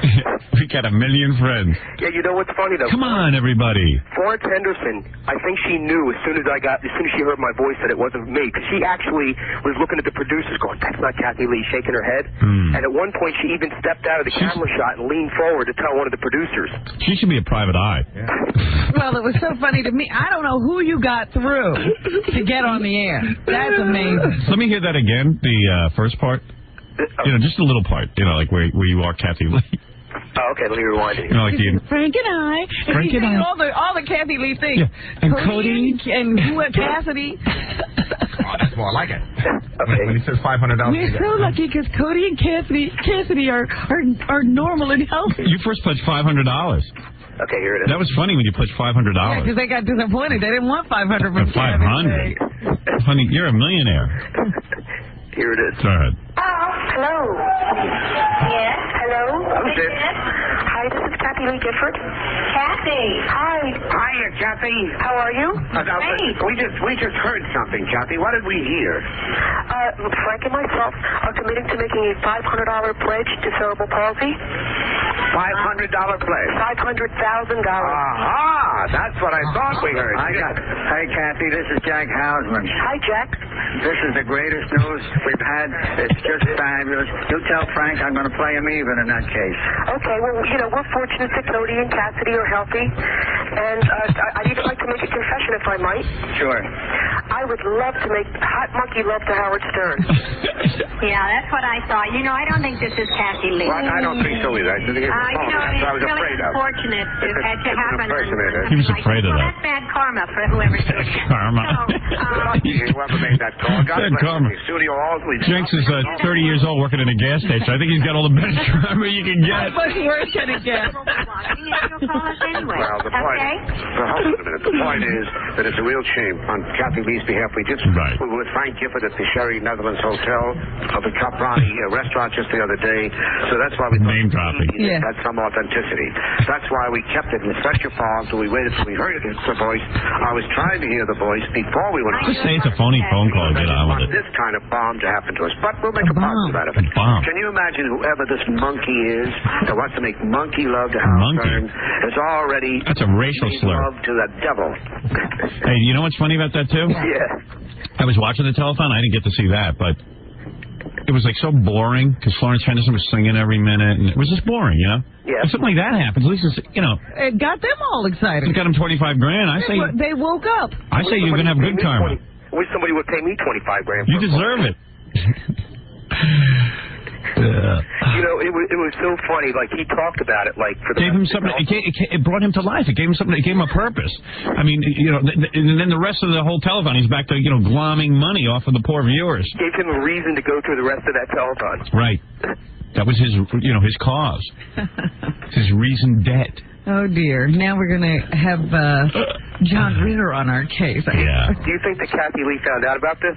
Oh, I'm sure. Oh, dear. Hi, this is Kathy Lee, and I just want to say how fortunate Cody and Cassidy are that they have their health. And Frank and I would love to donate $500. Heads are going to roll. Do you think that Kathy Lee will now step forward and make a donation to help fix this? I believe she will. I believe not. I hope she donates until she goes bankrupt. You should have said, no, it's really me. Hey, Howard. Dig Howard Stern. They probably cut you off immediately after that. Right. When you eventually have Kathy Lee on Dial Day, can I play? Yes. You can go out with her. Hey, thanks, man. That was pretty wild. Larry? Hello? Okay, he's on. We have Larry King calling me on our phone, which should be on the line. Hello, Mr. Lewis. What do you think of Howard Stern, the radio personality? How do you like them apples? I don't think we got Larry King. No, I think it was a phony. Well, we do this show. It's life and death, and it's important, but you're always going to get a schmuck out there. A schmuck. A monkey. That's okay. What the hell? It's what makes the world go round. Jerry. At least Jerry got out of it. Got you in pretty good, folks. I think Kevin Jakes had that one on the right speed. No, it sounds like Jerry's turning into Alvin. Yeah. Kevin Jakes has been called a schmuck and a monkey. And Florence Henderson has wished bad karma on him. Like that guy could have worse karma. If they only knew, they should have a telethon for him. She's in the karma basement. He needs a telethon. You can't threaten a guy like that with bad karma. You wind up working at a gas station. How's a party compared to his life? People with CP are in better shape. There's a guy 30 years old, can't get laid, makes 20 phone calls and works in a gas station and gets fired all the time. I'm not even positive. I think he's between gigs again. Is he? Oh, he got fired from the gas station? I think he left on his own accord. I see. Oh. You can't have worse karma than that. They had creative differences at the gas station. Actually, James is a pretty good employee. He does devote himself to his job as much as he does those phone calls. Does he? Yeah. I don't know how. I think his hobby takes precedence over his job. Not really. I'm surprised he never got into telemarketing. He should do something with phones. Yes. Or can you imagine Jenks calling up and trying to sell you something? You should do phone repair. Well, it wouldn't be Jenks calling you. He'd be Kathy Lee Gifford. Hi, this is Kathy Lee Gifford calling on behalf of AT&T. Now, we'd like to sell you new phone service. We understand that you're not a customer. Who is your long-distance carrier? Frank and I are so fortunate to have AT&T. Cody and Cassidy have their help. All right, we got to take a break. We'll be back right after these words. Hello, my name is Fiona Apple. I'm a sensitive singer-songwriter. I write songs about my personal pain. I write songs about what I feel in my soul. And you are listening to a man who feels nothing and has no soul, Howard Stern. So from high atop the Howard Stern building, it's Howard Stern on the Stolen Vehicle Police Recovery Network.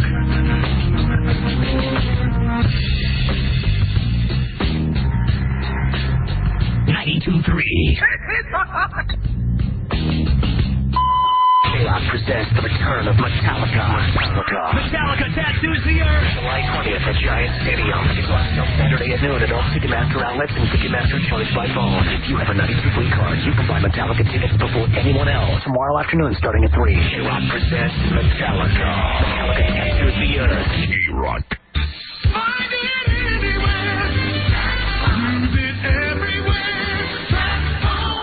Roses, birthday cards, nice surprises. Monthly cell phone bills. Finally, there's a smarter way. TracFone Prepaid Cellular. Nationwide cellular coverage with no monthly bills and no contracts. Service is as low as $7.99 a month, and nationwide long distance is included.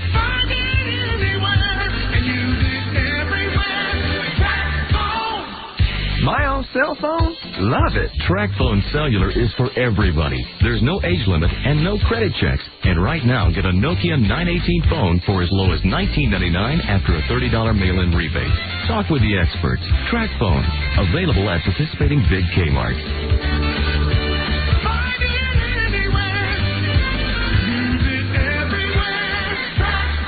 Offer ends August 31st. TracFone for your minutes rollover with active service. Actor Sharon Stone, host of American Movie Classics tribute to director Alfred Hitchcock. What's my favorite Hitchcock movie? I'm not sure. One of his movies, The Mountain Eagle, has been lost forever. Virtually half of the films made before 1950 have been lost. AMC is committed to preserving America's film heritage with our 8th annual Film Preservation Movie Marathon. June 16th through the 19th. Come celebrate with AMC and 32 blockbuster Hitchcock movies in a back-to-back exclusive showing. Join us for a weekend of intrigue and terror, including the restored broadcast premiere of Rear Window. Just a little neighborhood murder.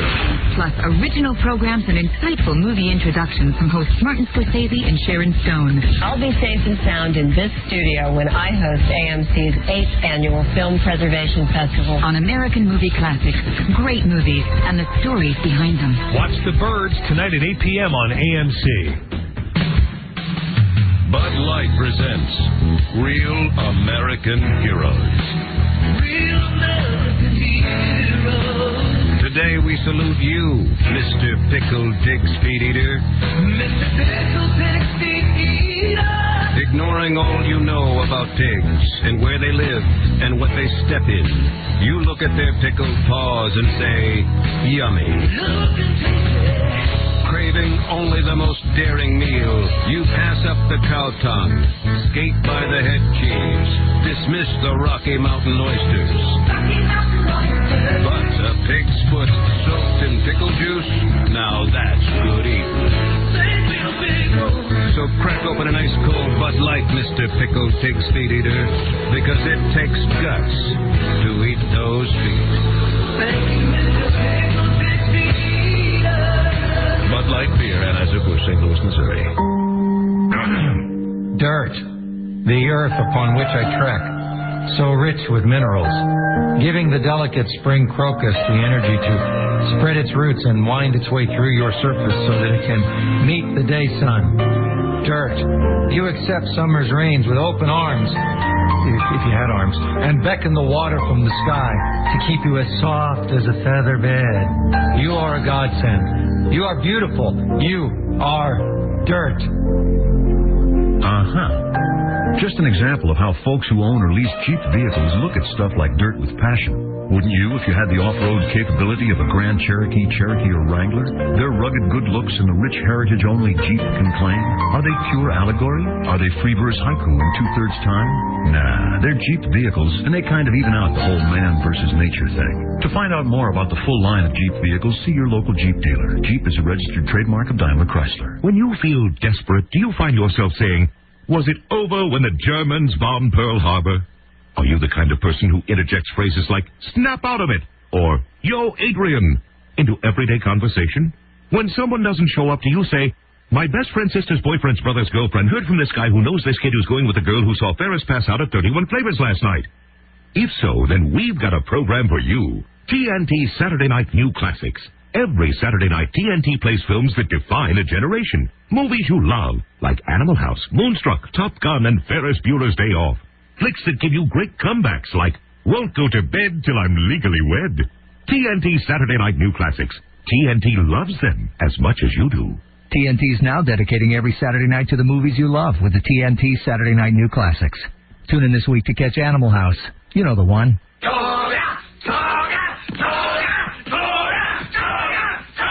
Saturday night at 8 on TNT. 92.3. From the top of the Howard Stern building on West 57th Street in Midtown Manhattan, Here's Howard Stern.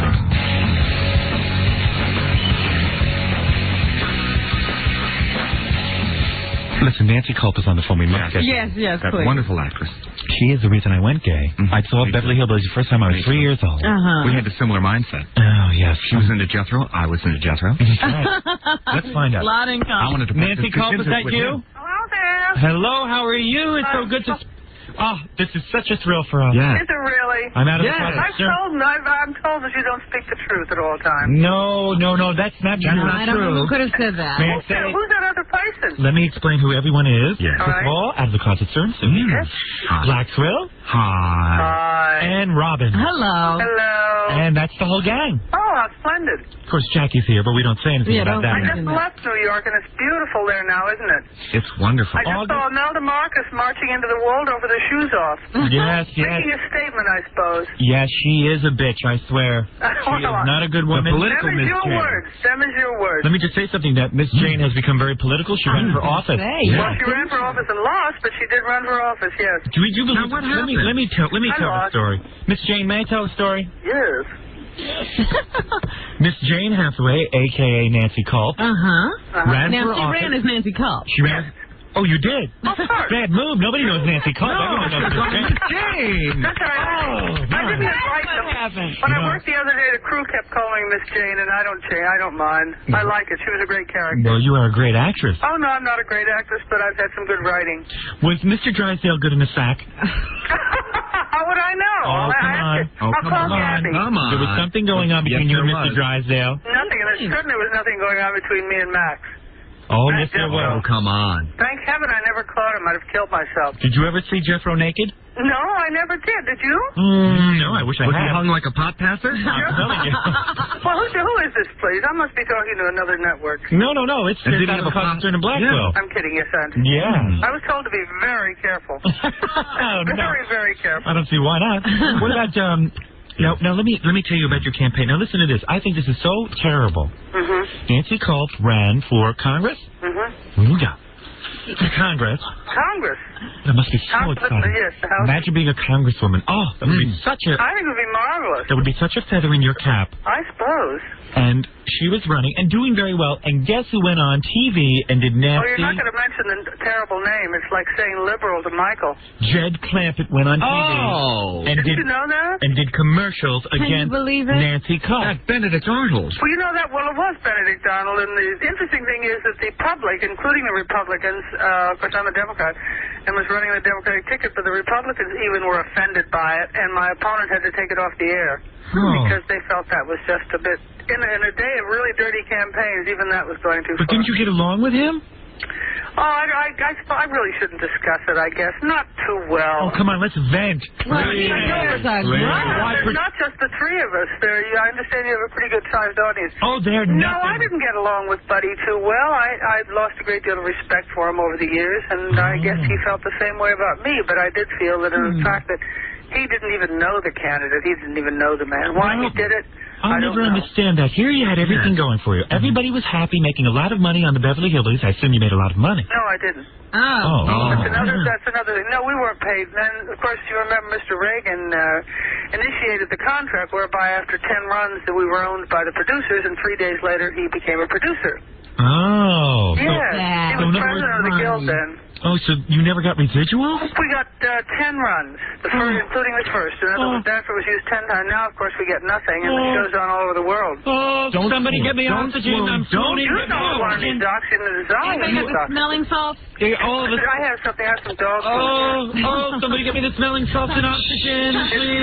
It's true. I know people do think we're just blessed with vast amounts of wealth. It's not. Oh, my. You see the show all the time. I know you see the show all the time. That's all the time, but we don't. Say something about Hollywood and the Hollywood community. Yes. Well, I don't live in. I live in Palm Springs now. Palm Springs, so you're doing pretty well. Well, no, actually, it's very interesting. Palm Springs probably is infinitely more economical than Los Angeles. Really? Yeah, I have a dear little house down here, a little adobe. And an adobe. I love that word, adobe. Yes. Do you like the word adobe? I have an adobe, and it cost me far less than I'd pay in Los Angeles, Studio City, where I used to live. So you invested some of your money? I have a farm back in Pennsylvania. Well, you've got money, believe me, you do. Well, I'm not starving. But you could have a lot more if Ronald Reagan. I could have infinitely more, yeah. Oh, my God. Feel a lot more comfortable. So let me ask you this. So very well. Why would actors do this to one another? Why would Jed terrible? The contract was initially instigated back in 1960, and residuals were just becoming a way of life. And we accepted it thinking, we had no idea of the impact that television would make then, and the fact that residuals would take over. See, when we first did the show, we did 39 shows a year, and now you do 22 if you're lucky. Right. And as a consequence, we had assumed that 39 would suffice, and then they'd have a summer season. Well, now the summer season really isn't. It still exists, and residuals have taken over the summer season when we should be making the money, but we're not. Isn't it unbelievable doesn't make any sense. that we can watch these shows day in and day out and be entertained by Nancy Culp, and yet on the same hand, they don't get paid for it? He's not being terrible. This is not America. No. Well, it may not be America, but it's where we live. Oh, my God. That means everyone got hosed, including that actress who played Jethreen. Jethreen? She was marvelous. By the way, who is her? Whatever happened to her? What? That was Max. No! Yes! A hillbilly transvestite? Get out! Yeah, but he objected to it after a while, and they had to sort of dissolve Jethreen. Yes, he played Jethreen. Well, I know that. And Linda Henning's voice was the voice they used. Very high, Yes. Unbelievable. Well, and Max didn't like that. And I can understand it. It offended him, so. Well, let me ask you something. All right. I happen to know that Max is now a big Hollywood producer. Yes. Well, yes, I understand that, too. He lives with Tara. Jethro is a big Hollywood producer. Really? Throws big parties. In fact, Out of the Closet Stern has been privy to some of the parties. Yes. And, I have not, thank heaven, been privy to the oh, parties. they're marvelous. I suppose. You know how many people he can cram into that hot tub of his? About 3, probably. No. Maybe if you can find 3 people who'll get in with him. Try 7. Say that. Really? 7. That's what being a producer means, I guess. Miss Jane, you mean to tell me that you never hooked up with anybody on these shows? No. My closest friend was Irene. Now, do you still see Granny? She died. Are you sure? I'm sure. She died. She was doing Pippin, and she virtually died on stage, unfortunately. Maybe she's just stiff from all that rheumatism. I don't know. Bless her heart. No, I miss her. It's the rheumatism. She's the one. She and I were the closest because we felt we were probably among the most professional, and we were there. We knew our lines. May I say that you were the only 2 who actually were actors? Yeah. You may say that. Well, did you lose respect for that Buddy Ebsen after that detective show? Yeah. That's what it was. I had lost it before then. Barnaby Lode. I can't believe that Barnaby Lode is such a bad person. You notice they never shot them. They shot him either in the arm, one arm one week and one arm next week. I guess that's some kind of a compassion. That's as close to compassion. Well, we certainly. No, Buddy's an interesting man. I will say that. And you hate him. Splendid actor. No, I don't hate him. You hate him. Come on. I don't hate him. I don't hate him. That's a waste of energy, but I felt that was I hate what he did, yes. I mean, you figure that, what was that guy's name? Gopher from the Love Boat to become a congressman. I know, and of course, they were making vastly...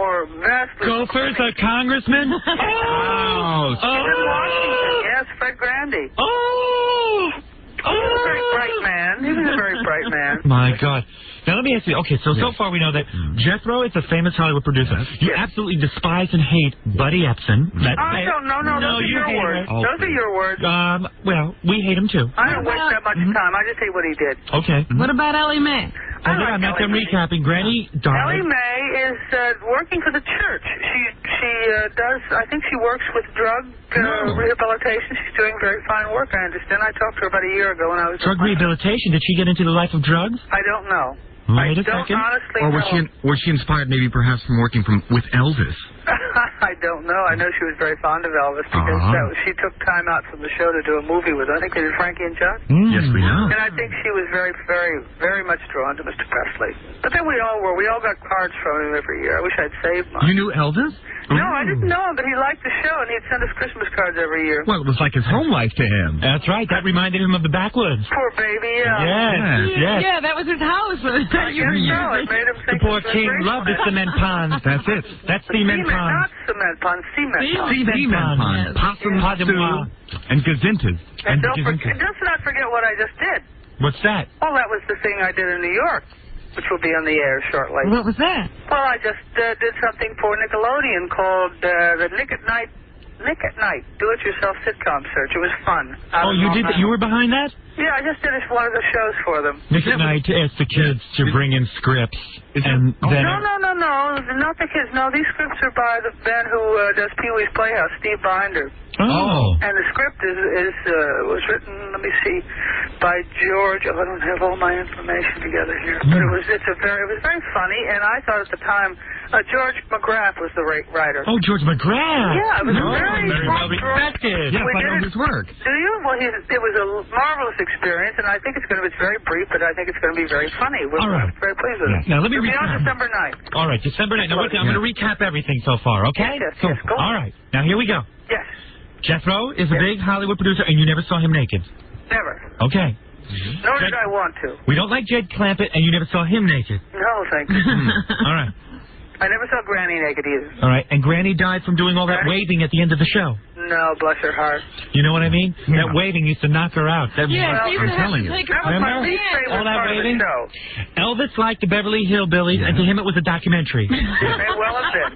That's right. It may well have been. I hadn't thought of it that way, but that's pretty funny. Miss Jane still continues to work. Yes. She ran for Congress. Yes. Did not win, but are you swearing off political life? Never. Never. No. Just reading in the morning paper that what's his name's going to run for Congress down here. Walton's Richard Thomas? No. I can't Bill think. Walton? No.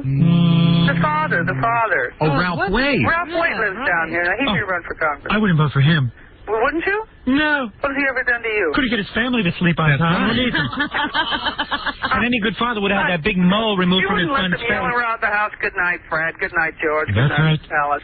It was such a marvelous Let me ask you a question. Will you ever work with Soupy Sales again? We did a movie together a long time ago called The Two Little Bears. It was really a terrible picture, but I like Soupy. Because of Soupy. I don't like Soupy. I haven't worked with him for a long time. Good. Well, that's because work is work. He's not a nice man. Now, what about you? Oh, I don't know anything about Soupy. Are you married with a family? No, I'm divorced and... What? Yeah. What happened? Oh, a lot of things. Did Soupy and you have an affair? Is that what happened? Did you and Soupy have an affair? Soupy and I, it was tempting, but I at the last minute, I was strong enough to say no. I'm very strong. How could you resist those floppy sweaters? Those I liked. I liked the sweaters. It was Soupy I was crazy about. Yes, Soupy. Well, any adult with doing the mouth. Did Soupy act like a big pain in the ass like he did at NBC? Well, he was a star, you know. Yeah, right. Big star. Big star. Because even when Soupy isn't a star, he thinks he is one. Why do you hate Soupy so? Because the same reason you probably do. We worked with him. We worked with him. I don't know him. Oh, you worked with him? Yeah, and he acts like a star. star. I don't even remember him, to tell you the truth. Yeah, I just well. know he was there. I heard he was a Manson follower, so. Oh, God. He was not. He was too. Say that. All right, you two stop arguing. Nah, he's not really a Manson follower, but he's... But you did work with Sharon Tate, am I right? Oh, yes, bless her heart. Yes, I did. When Sharon first came to, she was under contact to Marty Ransahoff, who did the Filmways production. We don't hear from her anymore. Oh, will you stop it out of the you closet? are rotten. I mean, that worked with Granny, but not Sharon. Oh, all right. Well, I'll try for any kind of... No, she was a lovely girl. She really was. She really was a dear, beautiful, beautiful girl. It was a horrible She thing wore a black happened. wig when she did the show because of Ellie. Ellie was blonde, so they put a black wig on Ellie. She was Miss Jane's...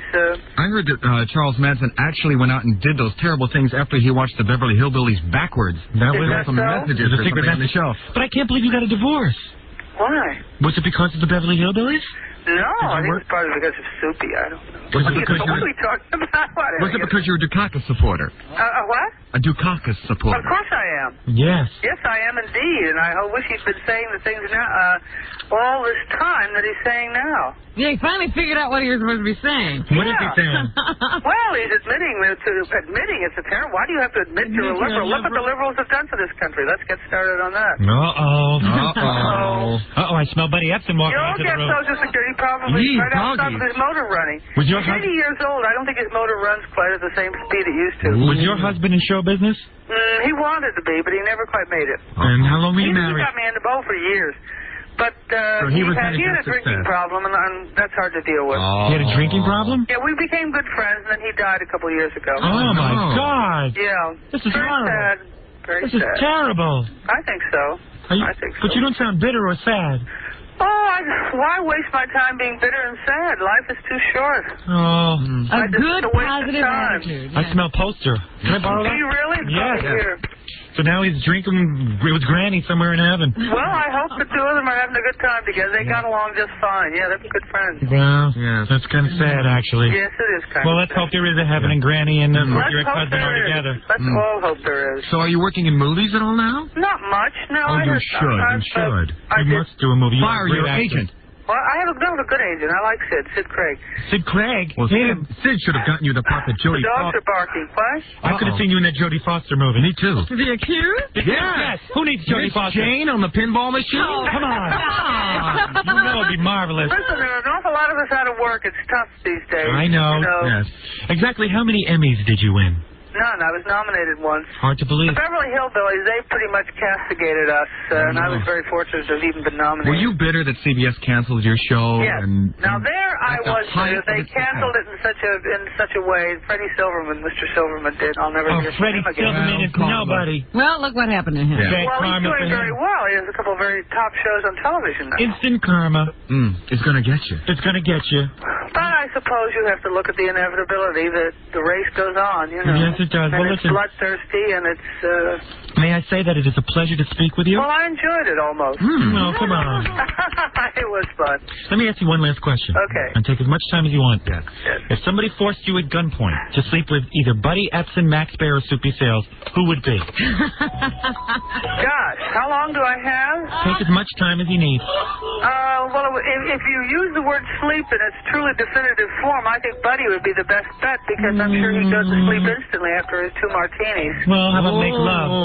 I think I'd have to go with Buddy. Make love to Buddy? No, I didn't say make love. I said sleep. Okay, now who would Let's you... use the word sleep as I say If it. you were forced to make love to one of those three, who would it be? Go ahead. Oh, I'd let him shoot me. Oh, really? Yes, go ahead. Pull the trigger. Well, let me just say something, of course. The great Nancy Culp. Yes. Always a delight. Well, I enjoyed it. And you're fabulous, and you are a fabulous actress. Aren't you nice? Thank you. And we enjoy your work, and even though you're... You know something, I'm going to stop watching the Beverly Hillbillies because you don't get paid for it. Well, it won't do any harm Every to time me. I do, I will send you $1. All right, good. We recommend to the people in our audience... Recommend to the people in the audience, they said just send to Palm Springs. Send Nancy Culp in Palm Springs $1 every time you watch the Beverly Hillbillies. I think that's worthwhile, Terrific. don't What you? a great idea. Yes, and we'll make sure they get the address. Miss Okay. Jane Aid. Miss Jane Aid. Jane Aid? Yeah, Jane Aid. Okay. That's what we'll call. Okay, Fair nice to enough. speak to you. Thank you. Bye. Bye. Y'all come back now here? I'm not going to chill. Oh, stop it. Bye. Bye.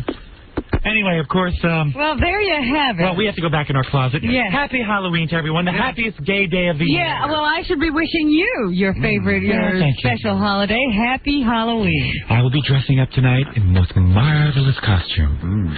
I'm going as Legs Diamond. Believe it or not. Yeah? Yeah.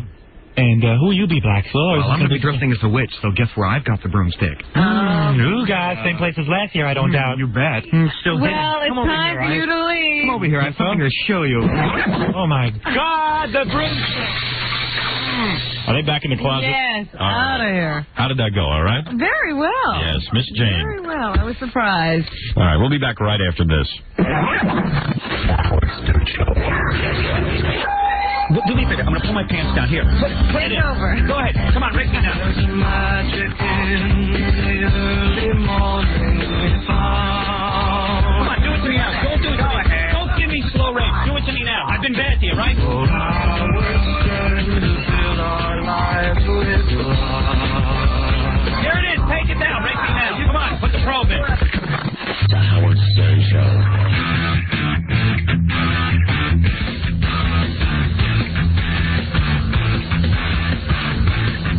Rock Radio. 92.3 K-Rock. From the top of the Howard Stern building. What about K-Rock? K-Rock is here in New York City. K-Rock. Good Lord, you're scaring me a little bit.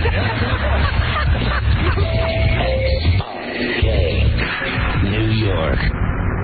We're going to put our phone topic aside today to speak to a headliner. In fact, they call him the godfather of soul, Mr. Dynamite, and the hardest working man in showbiz. But very soon, he may be known as the defendant. He was released yesterday on $15,000 bond. He joins us from Atlanta to discuss the charges, and we welcome you, James Brown. How did all of this trouble begin? Living in America. Nothing wrong. Nothing wrong at all. You're not in any difficulty, but you're out on bond. No, I'm not. Have all the charges been dropped? Yeah, I'm out on love. Well, are you out on love or out of love? Which is it? Out on love. Alone from night to night, you find me. Now, James, this isn't the first time you and your wife have had a problem. Are the two of you going to be able to work this out? Let's talk about some music. You want to talk about music, and you don't want to talk about what happened? No, it's all over. Well, let's talk about your tour. When are you leaving? We're leaving tomorrow. And where are you going? Rio de Janeiro and Sao Paulo. Brazil. Now, your fans will have read all about this, James. Aren't you concerned about that? No. Dankeschön. I'm concerned because there's nothing wrong. And what are you going to say to your fans when they ask you some questions about it? I'm going to say I feel good. Papa's got a brand new bag. It's a man's world. Well, that's the second time we've heard that in 2 days. That's very interesting. Now, don't leave us, James. You stay right there. We have to talk about. Well, tell us a little bit about what you're going to be doing on this tour. What'd you say? What are you going to be doing on this tour? I'm going to be doing Papa's got a brand new bag, living in America. Sex machine, get up off of that thing. I feel good. Jam. Now, I understand that you have already... James, I have to ask you one serious question here. I understand you already have started divorce proceedings. Does that mean that you're now eligible? Yes, I'm saying I want to mingle. You want to mingle? Yeah. Now, the women love you when you get out there. Why do you think that is? What'd you say? The women love you when you get out there. Why is that, ladies? Well, I'm asking you. Huh? Because I look good. That is? You I look smell good. I feel good.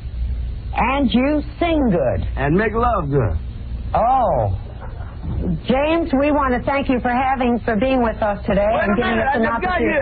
Oh, is there something more you want to say that we haven't covered? Yeah, a lot of things. Okay, go ahead. I love America. I love everybody. I feel good. It sounds to me as though you're not troubled by any of this at all. This is a man's world. Thanks for reminding us of that. Every once in a while, we forget. Get up on it. Remember it again. James, good luck on your tour. Thanks for being with us. I guess we're going to hear lots more. Hasta luego.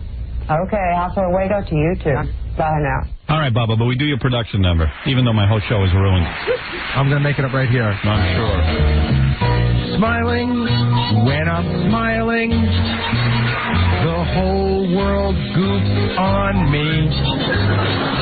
'Cause my choppers, my huge choppers, are like tombstones, not like teeth. My gums are rotten, and they reek like manure. My mouth is stinky. It's a pink and green sewer. I'm so smelly. Yes, I'm so smelly that I make the whole world puke. I'm so ape-like, so goddamn ape-like. My body's a hairy wreck. I'm a chimp boy, Howard Chimp boy. I'm surprised I walk erect. I got a nice wife, she must be deaf, dumb, and blind, 'cause I'm a moron with a mattress behind. I'm very hairy, I'm downright scary, and the whole world scoops on me. I'm very hairy, how the hell did I get married? The whole world scoops on me. You did a good job with that, I'll give you that. This is Kelly LeBrock. You're listening to The Best of Stern. The effects may come upon you suddenly and strike you full force. Hey, why is the water warm in just this one spot? It's the Howard Stern Show. Hey, Rick, should I take a break here? Can I take one phone call, take a break, and then read the article? Can I take one phone call? Don't you laugh at me when I ask you that. Take a phone call. All right. Rick, can I take a phone call? Hey, Fred, do me a favor. From now on, whenever I ask you if I can do something and you know we're really running late, you just laugh at me. Uncontrollably, all right? Okay. All right, for the rest of the day. Sounds good. I like that.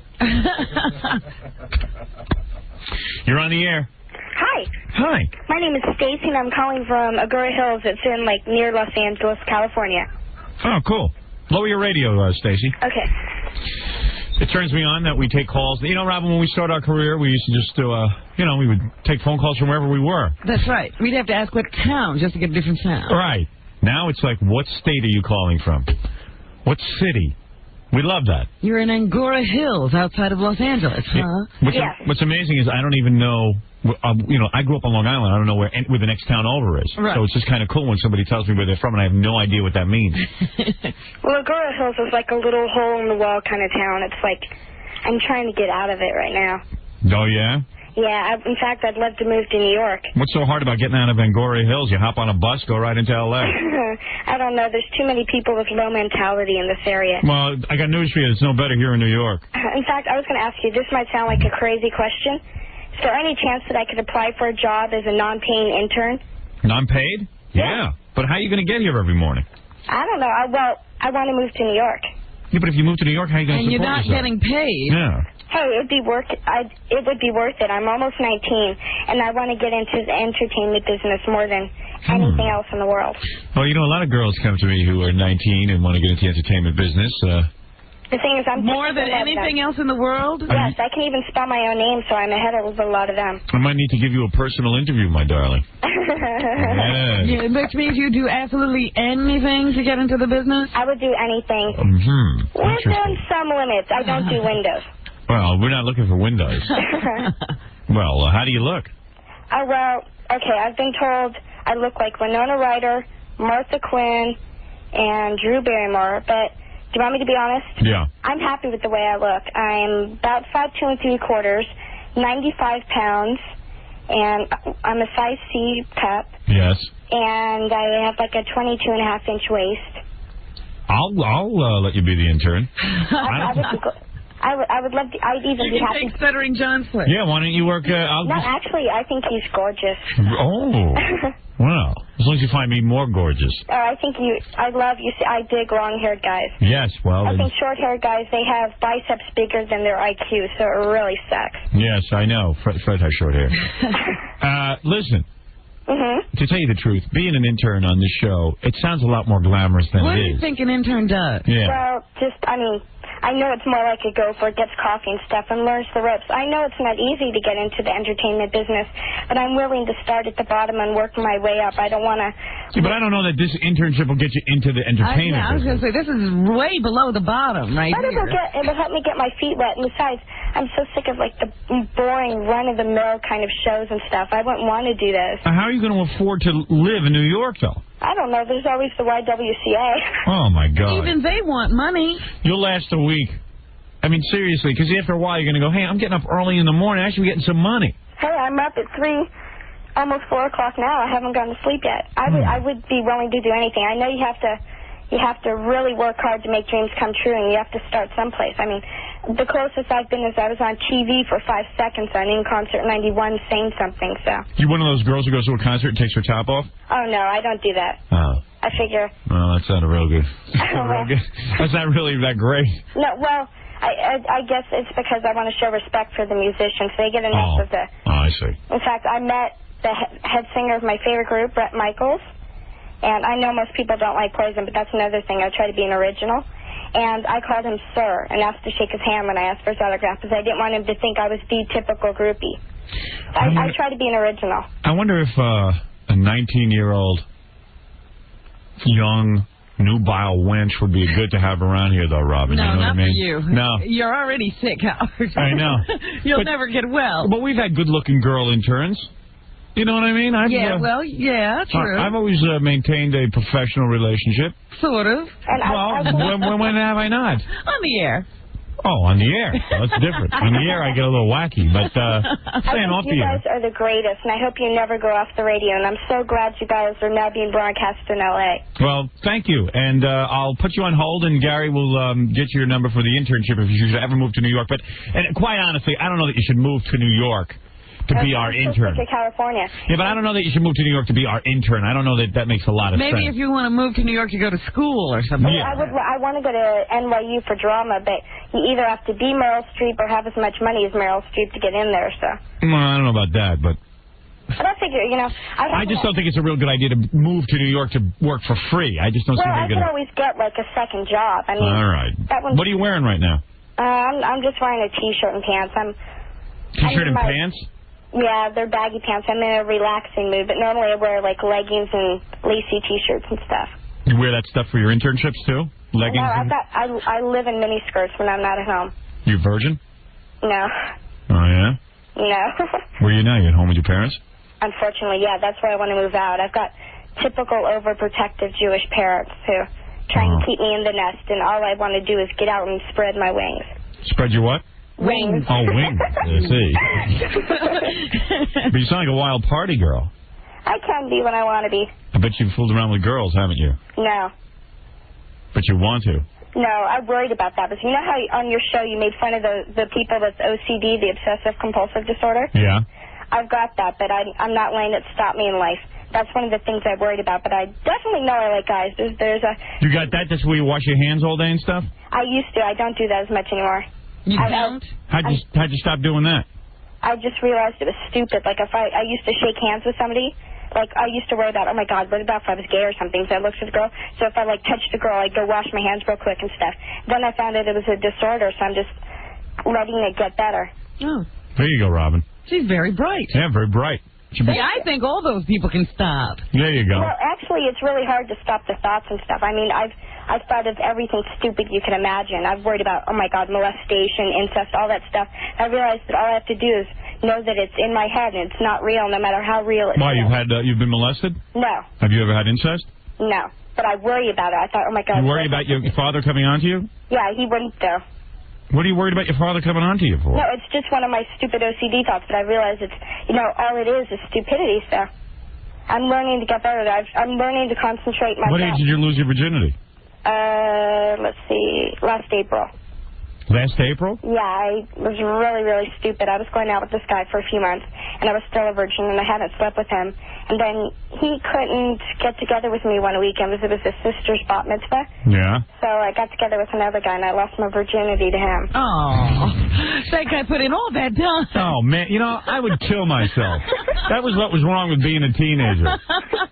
So you put that guy put in all that time, and now you broke up with him? Well, I was honest. I told him about it before anybody else could tell him. So we broke up. But he was so dense, I said... So you've only had sex once, right? No. Well, you just lost your virginity last April. So who did you have sex with next? A few people. A few people? Well, not at once. How long did you go with this guy that you didn't have sex with? About 4 months or so. I know girls. I know a guy who put in 3 years with a girl. I couldn't get past second base. She dumped him one summer. Boom, she was sleeping with a lot of guys that summer. Yeah, it's amazing, isn't it? It's amazing. You put in all that time, and then she doesn't give it to you. I guess I just did it to, like, prove to myself I could get guys and stuff. But Oh, I see. I realize now. Well, if you look like Winona Ryder, I don't think it should be hard. Well, I don't think I look like her. I think I look like my own person. I'm happy with the way I look. Yeah, we know that.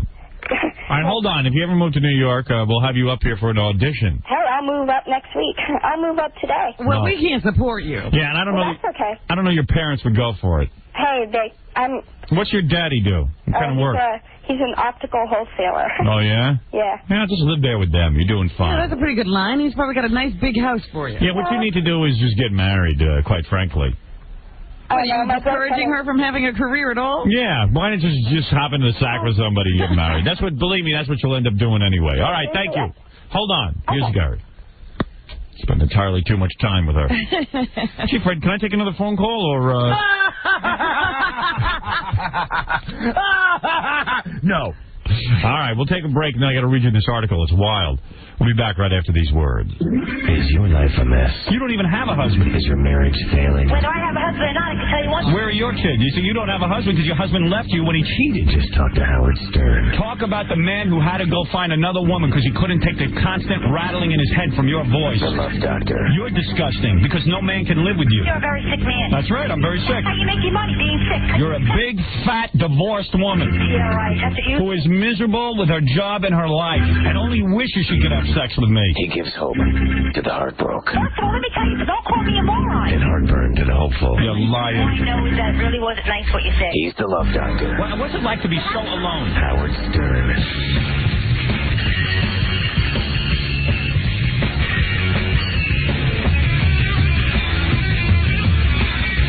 Rock Radio. K-Rock. The K-Rock Dateline presents Another Date from Hell. Hi, Kim. This is Ray. Gina gave me your number. Oh, my God. You sound just like Brad Pitt. You look like Brad Pitt because I love Brad Pitt and I love this movie. Did you see Run Through It? And oh, my God. It was the best movie. Oh. So we're going to go on our date. Oh, Candlelit. I love Candlelight. Still haven't found anybody decent to hang out with? Call the K-Rock Dateline right now. Registration is free. 1-800-321-9975. This weekend, take the kids to the most fantastic place on the planet, and it won't cost you a dime. The CBS Kids Show with Anatole, Blasters Universe, Rescue Heroes, Flying Rhino Junior High, New Tales from the Crypt Keeper, and Mythic Warriors.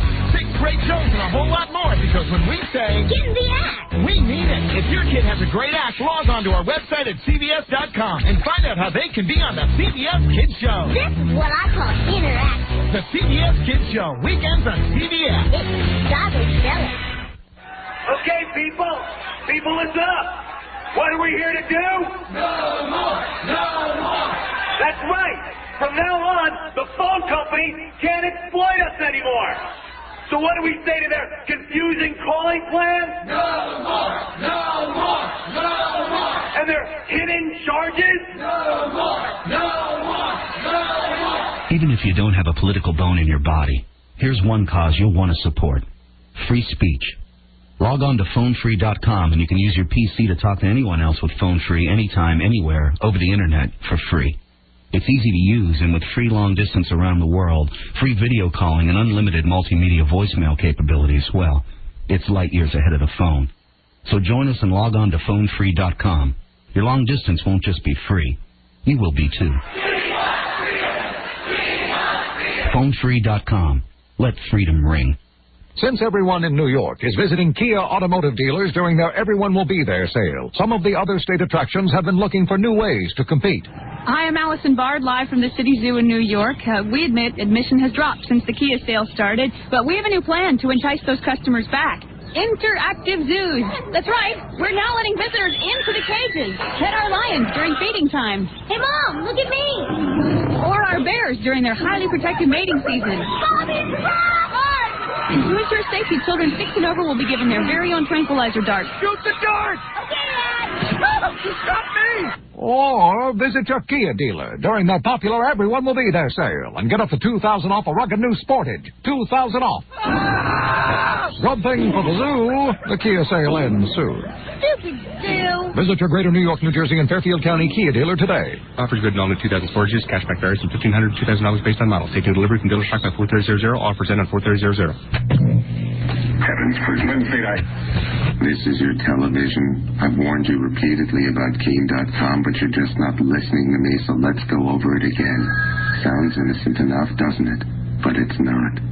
At Keen.com, people with questions browse, click, and then talk live over the phone to people with answers. You can supposedly talk to anyone about virtually anything. That sounds dangerous to me. The computer is the brains of the operation. The phone is little monkey boy, his hand puppet doing his bidding and making a sucker out of you. It's embarrassing, really. And the fact that some of you are falling for the 100 free minutes of live answers only makes it worse. No, this is not the harmless phone call you're used to. Now, if you want to hate and abet, that's your business, but don't think you haven't been warned. Keen.com. Don't. Good morning, everyone. Welcome to Real Estate 101. First, let's get one thing clear. If any of you are ever going to be actual real estate agents, you're going to have to learn to say the words 6%. That, my friends, is your commission. It's gospel. Now repeat after me. 6%. 6%. Louder. 6%. There's a new school of thought in real estate. YourHomeDirect.com, the home of 2% real estate commissions. 2%.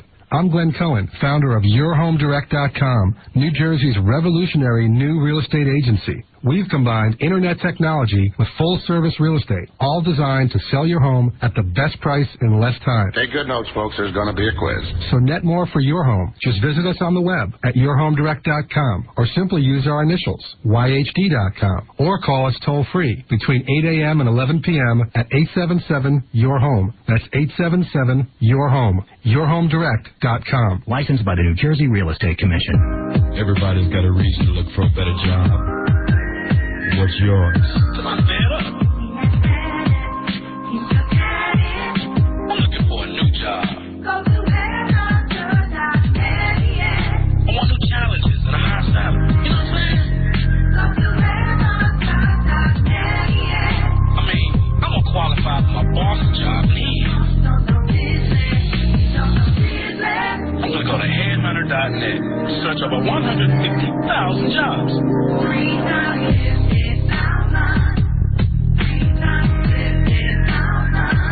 Find a better job. Then it's goodbye. Thanks to headhunter.net. Confidential, convenient, and over 150,000 jobs. Headhunter.net. This is the way to work.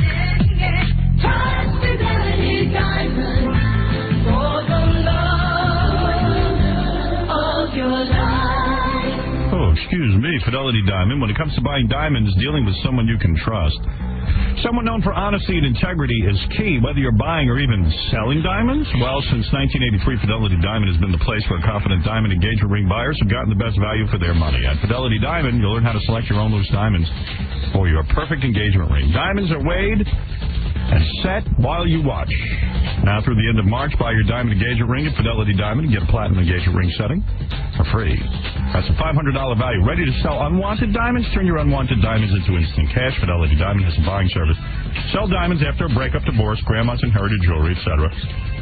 Fidelity will offer you the area's highest prices paid on the spot. Call Fidelity Diamond today for a personal confidential appointment.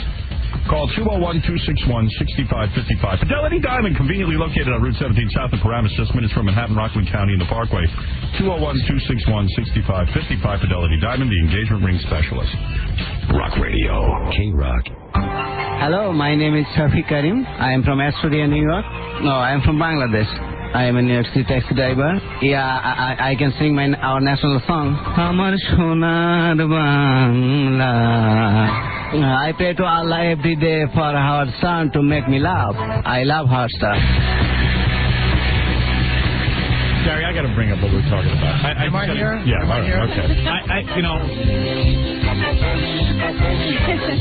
Where's the ball? Papa Fohi, I really do want to get to news, but I just can't let this go. Nobody has ever eaten that much popcorn in one commercial break. As Gary? As Gary. Oh, no. He goes nuts on the food when he gets up. We had an argument during commercials, and really, Gary, I got to make you see my point. I do. I see your point, and I apologize, but the point I don't see is why do you have to all gang up and berate me? I'll tell you why. It was unbelievable. And just pound away. I made a rule on the show. Doesn't Robin have a cat to go throw against the wall just to come play? Pound me? I'll tell you why, Gary. Seriously? I made a rule. Let me tell the audience. Okay. Fine when you were doing it to me, though. Okay. No, but this is different. You know, it is different. This it's is policy. different. This is the worst thing anyone can do to me. No, it's different. Can I tell you what? And people do this to me all day, but I can't have my producer doing it to me because I'm very fragile when I'm on the air. I'm creating. I don't mean to sound like I'm Picasso or something, but I mean I'm trying to do my job. You get into a certain mindset, right? That nothing in the world bothers me. There's no problems. Blah blah blah blah. This is supposed to be a safe space for you to create. Right. So I've said to Gary, and my agent has said to Gary, do us a favor. If you got really bad news for Howard, stuff that it's going to be tough to, you got to tell him, but it's tough to handle. Tell him after the show. Don't tell him during the show. If it's, Gary's a smart guy. If you have something that you see is just going to upset him, try to keep it from him. Yeah. Okay? So that's the rule. So on more than one occasion, Fafa Foley comes in. So Fafa Foley just comes in. Let me explain why you do this. I'll tell you why. I know exactly why you do it. It's not a malicious reason. Okay. Let me tell you why you do it. Because I'm good at this stuff.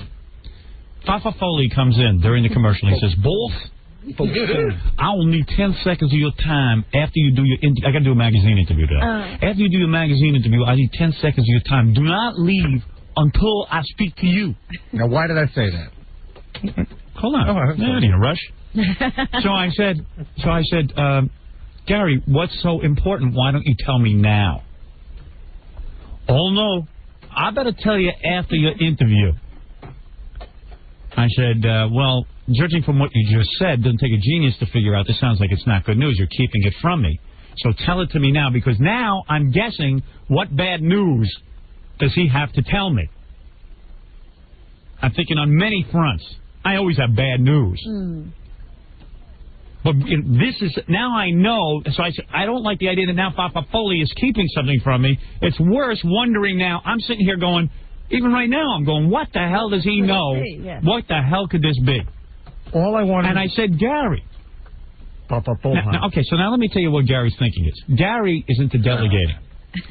Gary really should just, after I'm done with my interview, you should come up to me and say, I have something to talk to you about.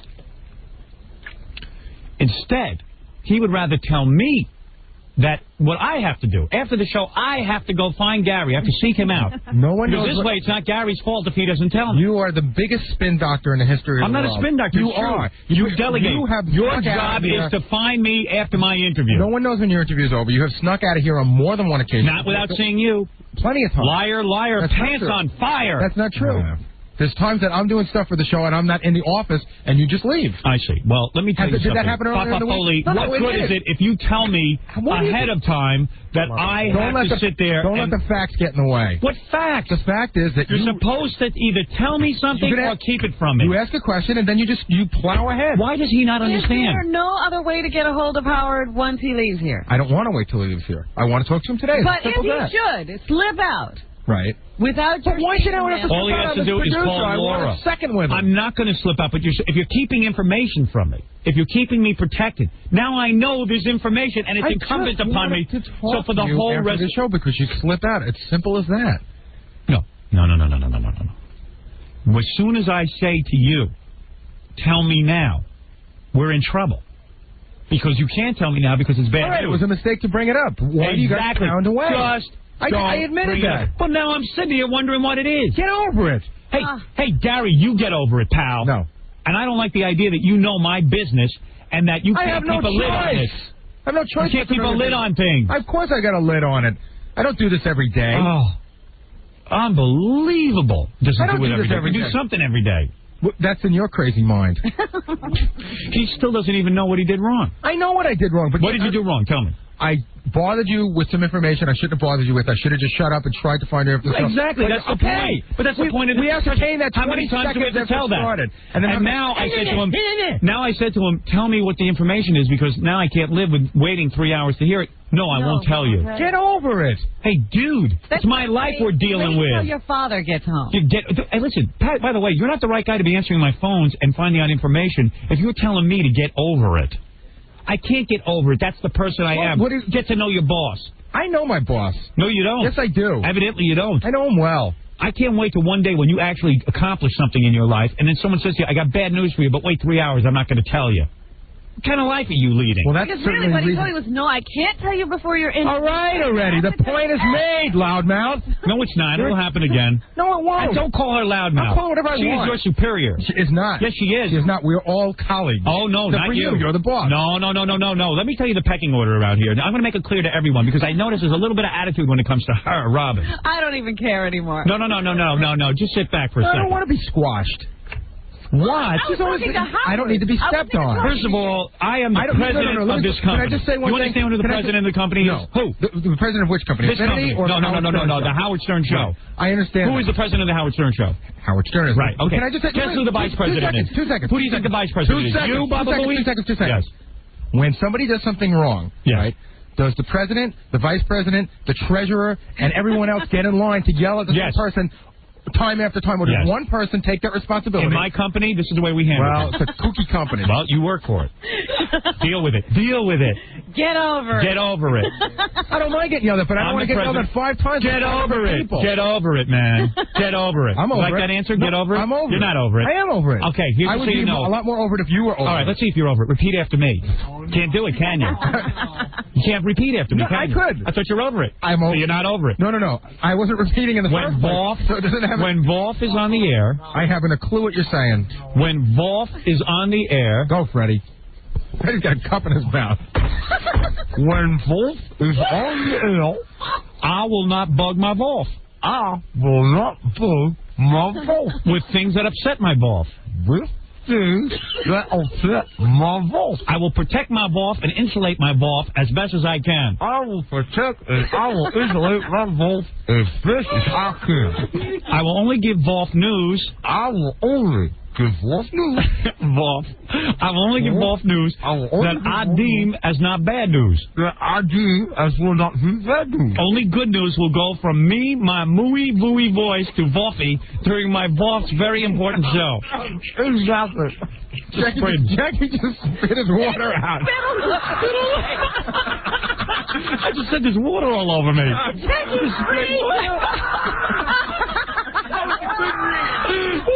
a very good read. That was a very good read. You just sprayed me. All over the place. He was like an elephant. I didn't know what you said, but it just went right through me. Woofy, Wolf, me, my woofy, Wolf. That's Wolf. Well, I'm glad I could provide such entertainment for the whole show at my expense. Wolf. Got this clammed all over me. Oh, it's hysterical. That's almost happened a million times. Oh, my, that was a torrential rain. Wolfy, Wolf. Be careful not to say that. It's like snot all over my... I didn't even know. What liquid was that he sprayed on you? Well, just water. Poland Spring, by the way. Well, then that's Coming okay. through your sleep from Jack. From protected source. That's from a protected source.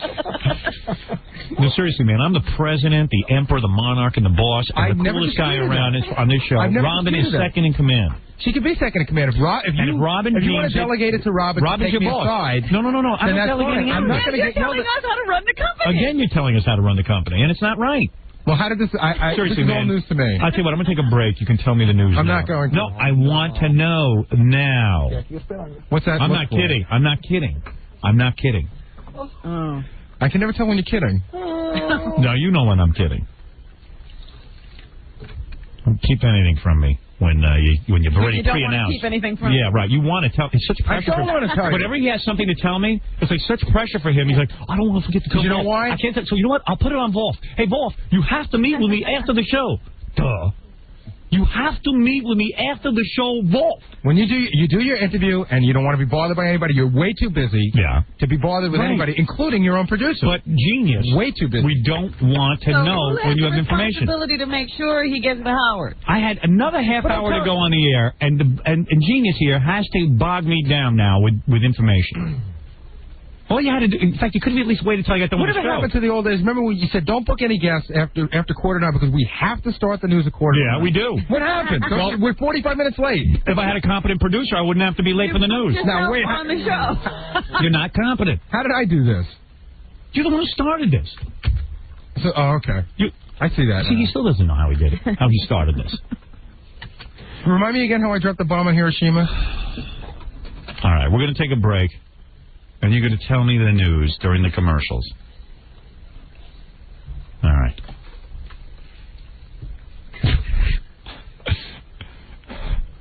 must have been a raucous session if Jackie vomited during it. I think that was Mama. I want to hear that back. I couldn't believe it because I saw him go, and then just water started flying out of his mouth. You know it's dangerous to drink during the show. He sprung a leak. All of a sudden, I said, there's water dropping from the ceiling. Yeah, you couldn't even see where it was coming from. Yeah. He was behind that book. You know what that was? That didn't come spitting out of my mouth. That was out of my nose. Man, and it hit me. You know when you're a little kid and somebody makes you laugh and your milk goes flying? Yeah, but it flew all over my arm. That hasn't happened to me in... It had a perfect arc because it went all right over that board in front of you. Oh, man. All right, we'll be back right after this. And you were one of those... Howard got you out of it? No, not me. You were one of those kooks that went around and rang doorbells and tried to get other people to join the Jehovah's Witness and annoyed people in their homes and everything, right? You walk around with watchtowers and all that? Yes, you 7 did. o'clock in the morning, knocking on your door. Wow. And your family raised you that way? You were in the Jehovah's My Witness? family raised me that way. My parents later divorced. Right. I actually stayed with my father in the religion. Right. More or less also to win his, favor. Favor. Yeah, you wanted to be Daddy's Mom's favorite. always there. Right, right. So you went up to your father hoping to win his, and then you went into the whole Jehovah's Witness thing and all that. But they ended up throwing you out of the Jehovah's Witnesses. She's been excommunicated. Mm-hmm. Yes. What'd you do? Completely. I met my boyfriend. Now, you're allowed to have sex I met my boyfriend and I started listening to Howard. and they threw her out. But what happened? I mean, how did you get exposed? I mean, how did all this happen? Actually, I met Brian and we were just getting to know each other, and I was house sitting a friend's house with my father because everyone was friends in the religion. It's no age. They don't, separate you. Right. And my father was out for the evening, and I invited Brian to the house I was sitting. Right. One thing led to another. My father came home. And he caught you having sex with Brian? More or less. Did he see you guys naked in the bed? No. Naked in the bed. And your father turned you in? My father turned me in. Wait a second. Let me get this straight. My father turned me in after that night while Brian actually laid in the bedroom under the bed hiding for a couple of hours while I had a big discussion with my father. It kind of all just came out. Let me get this straight. You're in the bed with Brian. Yes. Your father walks home early and realizes that you have had... He doesn't catch you in the act of sex. Or he does? No. No. But you were nude running around the house. He saw you nude? Your father saw you nude? No. Towel. And he said, hey, what's going on here? Why are you taking a shower? Who's here? Kind of thing. And he found Brian under the bed. He didn't find Brian. After our heated discussion, the whole crying, the whole bit, I'm going to have to tell on you now. Right. Because I've seen this. I know what you're doing. He's like really brainwashed your dad. Very brainwashed. I mean, and who would he turn you into? I said, surprise, there's a man under the bed upstairs. Wow. So then, did he beat up Brian and stuff? He basically said, get him the hell out of here before I throw him through the window. Right. And then, you were, how old were you when this happened? I packed my bags and left. This was a little over a year ago. So you were 19 already? Yeah. Of course you were having sex. No, you're not supposed to in that religion. You're really supposed to wait for your marriage? Yeah. I see. And the church is supposed to decide who you marry? No. No. Well, in the religion. You marry in the religion. So they must have, even in the Jehovah's Witnesses must have thought he was, like, your dad was being a little intense, like coming there and saying, my daughter had sex. Did he go and report you to the elders of the Jehovah's Witness? He gave me an ultimatum. You have 1 week to go to them or I'm going to them. I see. And you got nervous and said, all right, okay, you go. Yeah, I went. You went. I went. And you go over to the elders. Now, is it a group of guys you have to go talk to? Actually, 3 men. Yeah. It's sort of like a council. A 3 council. men that... And you, the 3 men, are they older men? Older men, yeah. Okay. And you stand before them, and what do you have to do? They open it with questions. Basically, What did they ask you? Intimate questions. They ask you everything from start to finish. Like what? Kissing, intimate sex questions, where your clothes off, where your clothes on. So they say to you, on. You mean the kind of questions I ask on the radio? Yes. Right. Where were his hands? How long he was fondling you? Really? I wonder where the cutoff point is. Yeah, How many? So three old guys. This is an unbelievable religion. Yeah. Sit in a room. It's a private room, right? It's a private room. And what are they wearing? Suits. Loose pants? Suits, and the women wear dress clothes. All right. And you're a very attractive woman. I mean, that's no secret. And you're standing there telling them every intimate detail of your sex life. Everything. Let me ask a question, though. Yes. Did they know before she got there that it was sex that they were looking for? I believe my father went to them also just to sort of set the discussion. Like, she has to come to you in reference to a boy. What is it, Gary? She was telling me she had to tell them amount and length of orgasms. Yes. Really? So in other words... Wow. Yeah. So how many orgasms had you had?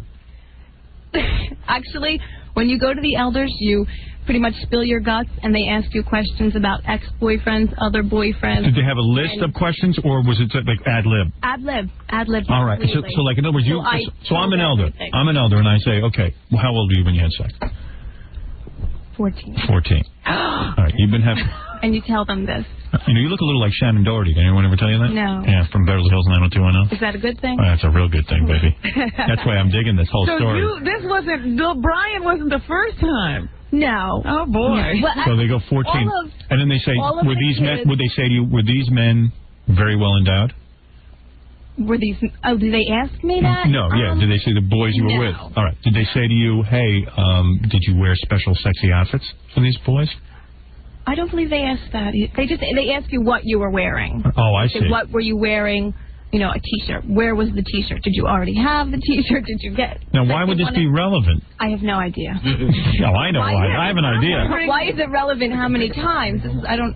How much can you do before you get thrown out? What a body on this girl. I dig the stockings and the thighs sticking through the stockings. That's a real turn on. Thank you. What are you wearing, a thong? Yes. Oh, super. I'd love to interrogate you and be a Jehovah's Witness. So are you saying all the kids were having sex? All the kids. Basically, everyone is. But how many parents would bring you in front of like 3 guys to Well, hear? that's what I'm saying. Her father turned her in. I can't Was your believe dad in the room when they were talking about this stuff? No, they asked me if I wanted him present. Yeah, gee, I want my dad to know every little detail. Right. Actually, Robin, this happens to a lot of the kids our age. They get caught by other people, or a lot of things are going around. Now, are these guys getting aroused when you're telling them the story?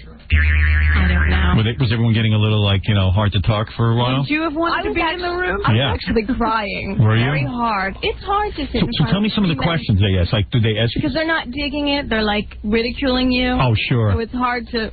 Yeah. Yes, it felt good. You know, how do you tell them that without crying? And they're like did he touch your breast? Did they ask you stuff like that? And his hands roamed below your waist and stuff like that? Yes. And do they ask, were you willing or did he force you and all that They ask stuff? you that. Right. Mm-hmm. Were you willing? And did he kiss you in certain parts of your body? Did they ask that? Oral sex, definitely. They ask you. They asked about oral sex? Did they ask about it? Did they ask about anal sex? They did. They did. Yes. And what did you say? I said no. You did not. I said no. Would have been a better story. You should have said yes. I didn't want to tell them everything. Right. Oh, so there was anal sex. I figured. So you lied to the elders. Well, I figured this was it. I'm going to just tell them what I need to tell them and get out, because basically they have this discussion with you to find out if you're sorry or not. And how long did this discussion take? They should be ashamed of themselves. Yeah, why should you have to tell them in such detail? They were lengthy meetings. I had about 3, I believe, until the final outcome. And I said 3 meetings. I said I don't regret what I did, and I'm going to continue doing it. And then they basically had the ball in their court and said, you can no longer be a Jehovah's you can Witness. no longer be What a whacked out religion that Could is. you get back in now if you wanted to? I could if I went back to the elders. I thought only black people are Jehovah's Witness. No, you know, it's huge. Yeah. Really? I hear a lot of people say that. Every Jehovah's Witness that ever comes to my house ringing the bell is black. It's your neighborhood. I guess. But I moved to a neighborhood so there wouldn't be any black people, Robin. And I get Jehovah's Witness. What? You know what I wonder? Did the number of men elders grow as the sessions went on? I wonder if they told all their friends. We got a really hot 20-year-old who's got some really incredible anal sex stories. Good elder session tonight. Were there different elders each time? No, you have one committee. Yeah. And it's 3 elders. And there's Look how female cute you are. Thank I would have gone nuts. And you're in this room alone with these 3 guys? And the funny thing is what you're saying, Howard. They do say that, well, we understand you are a very attractive girl. We can understand why the temptation is there. I mean, they say these sort of things. Like it's a bad thing. Yeah. But then you're supposed to go, I'm so sorry. I'll never do it again. All right, come over here. I want to paint your chest. I'm totally worked up now. Well, now when they hear about this, you'll never go. You're not going to a church. What a wacky religion. Yeah. I got to get in on that Sounds one. like fun, though. I'd like to be an elder and hear like dirty stories from girls and stuff. Wow, you are cute. Thank you. I like you. All right, you ready to get painted? All right, now, well, what I was thinking of doing is using a little orange and black on your see, chest. this time you're going to make a real jack-o'-lantern, right? Yeah, now your jacket is coming off. It's a very nice gray jacket. Wow. You sure you're not a stripper? I am not. No. Look at the body on this girl. How do we start a telethon? Put it over there. I can have breasts and glands. You You don't need breast implants. Those are beautiful. Like this. No. Those are nice. All right, you ready to The get bra. painted? I know where to shop. All right, take off the bra. Does she see her father ever now? Do you ever see your father, or it's over I with? can't hear Robin. It's over with. I don't see my father. Yeah, you're definitely not seeing him after this. Wow, those are beautiful. Are you crazy? Can't do that well. Those are beautiful. Look at those guys. Are those beautiful? Perfect, right? The best. Those are young. That's what they're supposed to look like. Like rocks. Man, I got to find a time machine. I tell you, man. Oh, those are beautiful. Thank you. I hate to foul them with this paint. They're too pretty. I will use this finger. It is medically covered with a piece of latex. And what I will do is, I hope you find this erotic. Are you feeling erotic at all? A little. You are? Yeah. Are you getting a little turned on? I'm very turned on. You are gorgeous. Really? I have to say. Boy, your boyfriend must be a mess. You think I'm gorgeous? You have no taste. I am kind of cute today. I actually looked in the mirror. I didn't think I looked so You bad. found yourself cute today. I did. You look taller tonight. Oh, yes, I'm a big man. Very big. That's exciting. All right, let me take a look. All the girls find me attractive. All right, I can see it's a little cold in here, isn't it? Yes. Maybe you got cold paint. You didn't warm up the beautiful paint. body. All right, you ready? Boyfriend's very lucky. Thanks. All right, I am going to paint an actual jack-o'-lantern. You want a Gary-o'-lantern, like a Baba Booey jack-o'-lantern, or you want just a jack-o'-lantern? Just a jack-o'-lantern. Just a jack-o'-lantern? All right. Nobody wants Gary's teeth on their chest. I can see you find this very exciting. Yes. Hey, what is going through your mind right now as I create the jack-o'-lantern? Oh, I don't want this to end. Are you feeling anything sexual? A little. It is, isn't it? It's weird. I was very nervous about it, and I really didn't want anyone to know. And now you feel natural. Well, yeah. Robin, it's natural now. Look how beautiful. Look how beautiful this is coming in. I can't see a thing, Howard. Perfect, right? Look at this. I've never done such good work. You're inspiring me. Now I'm going to mix in a little black because what you're going to see is lines developing. I feel like that guy on the public channel. The Happy Trees guy? Yeah, the guy who paints. Now what I'm going to do is I'm going to put little flecks of black on the pumpkin itself. And the reason I'm doing this is to make it look a little more natural, because if you notice on a pumpkin, Robin, take a look at the pumpkins we have here today on our show. Yes. You can see actual black. You've got to study colors. Well, right. There's shadowing, as they say. There's shadowing, there's detail. And just to put orange on this breast, I see you like this. You like being canvas. Yes, very much, don't you? How are you feeling now? I have to stop saying that. My step-parents are listening. Oh, your step-parents are hanging themselves right now. They're not listening. Now, notice what I've done here. Robin, take a look. You see the black, how it's starting to look like a pumpkin now? It's starting to shape. Yes, you're showing the ridges. Yeah, those are the ridges. And notice what I'm doing. I'm mixing in orange with the black so that the ridges... This is just so my wife won't yell at me. I got to act like I'm actually doing something. The ridges look like they're blending with the orange. It is like the Happy Trees guy. Yeah, don't put a lot of black in there. Just a little bit. Like a photograph. Just you don't want to do too much. Man, these are perfect. These are perfect little pumpkins. Oh, they're cute. Now, what I'm going to do is I'm going to take a little more black and orange, and I'm going to put a little, you see how the little tip is, you see what happens with the, yeah. You're looking at a pumpkin and drawing a pumpkin on her. Yeah, sure, Robin. Yes, I am. That's right, Robin. That's right. You see what happens on the top there, how that all blends together? The stalk blends in with the black. See that? How do you like that? Now I got to put a line across here, okay? It's going to be very erotic. What are you doing? Going very slow. Very slow. Moving very slow. You're getting excited, aren't you? It's getting sticky. Yes, it is. It is. Is it looking like a pumpkin still, or is it looking like something else? I just run these underpants through the wash one time. They won't be sticky. Oh. All right, here we go. All right. Look at that. Now, take a look at that, Robin. And I think you're going to be very impressed. Yes, it does look like a pumpkin. That looks real good. Yeah. Isn't that great? Yeah. It's like the artist was pretty horny. Do you love it? Are you happy with it? I'm very happy with it. It's hard to see it. Well, you'll have to look in the mirror. Can I pop out the you man? Go show the elders. Hey, let's march you in front of the Jehovah's Witnesses and let them take a look at my work. Do you want the other one done, or I kind of like the one. Just one? Yeah, just one, like a tattoo or something like that. Like a tattoo. Before and after. I got to tell you something. That's a nice job. That's the best I've ever done. What is your first name? Jennifer. Jennifer, thank you very much, and a pleasure to meet you. Jennifer, the Jehovah's Witness. I don't know if I'll ever be back. I would love to give you a hug. A hug? Well, You're going to get that pumpkin. Howard, don't take your finger Who cuts off cares? the head. Oh, what's another girl? Yeah. I can't do this all day. Unless... Why not? That's true. You want to give me a hug? Well, be careful because Don't mess up your I'm pumpkin. going to say, oh, my sweet child. Did the elders hug you like this? No. They did not. Your boyfriend's a lucky man. No, not at all. I like you very much. You're a very attractive girl. Great body. What a body. Oh, I gotta get out of here. You got to go join the Jehovah's Witnesses. No zits on her back or on her butt, I bet. Look at it. Perfect. Where have you been that you saw? Oh, you see that again? See that buttock? Wow. You're not a stripper? No. I'm not. You should be. Thank you. You're wasting your... I'll have to raise my own money now. You'll be making $1,000 a night with a body like that. Oh, you. Why don't you open a bar? Why don't you give me a little lap dance? Let me see how you do. Wow, look at her. She is sexy. Better get out of here or I'm going to jump on top of you. Get a little dress before we Get a little dress. Okay, we're going to take a break. Rob, when we come back, we'll do the news. All right. I thought you had another painting to do. Oh, my God. Who could have a better story than this Jehovah's Witness? They got to be quick, though. It'll be okay. You look great. You could have that. Thanks. You could have a lot more than that. Bye-bye. Bye, baby. That's a cute little girl. Oh, man. Son of a bitch.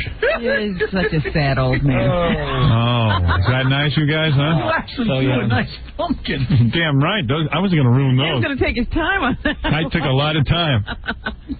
I like that Jehovah's Witness story. Is that a great story? What a racket. Did you have sex at a young age? Yes, I did. Did you see his genitals? Yes. And what were you wearing when you saw his genitals? You know, all guys are the same. Where were you? Yeah, where were you when you saw his genitals? You were at his place or at your place? And you were naked, and then he kissed you on the lips. All right, talk slower. Who started it? Did you kiss him or did he kiss you? Like, why would the elder have to know every detail other than she had sex? That she had sex and whether she regrets it or not. They don't need to know in great detail. I knew something was going on with that Jehovah's Witness. Yeah.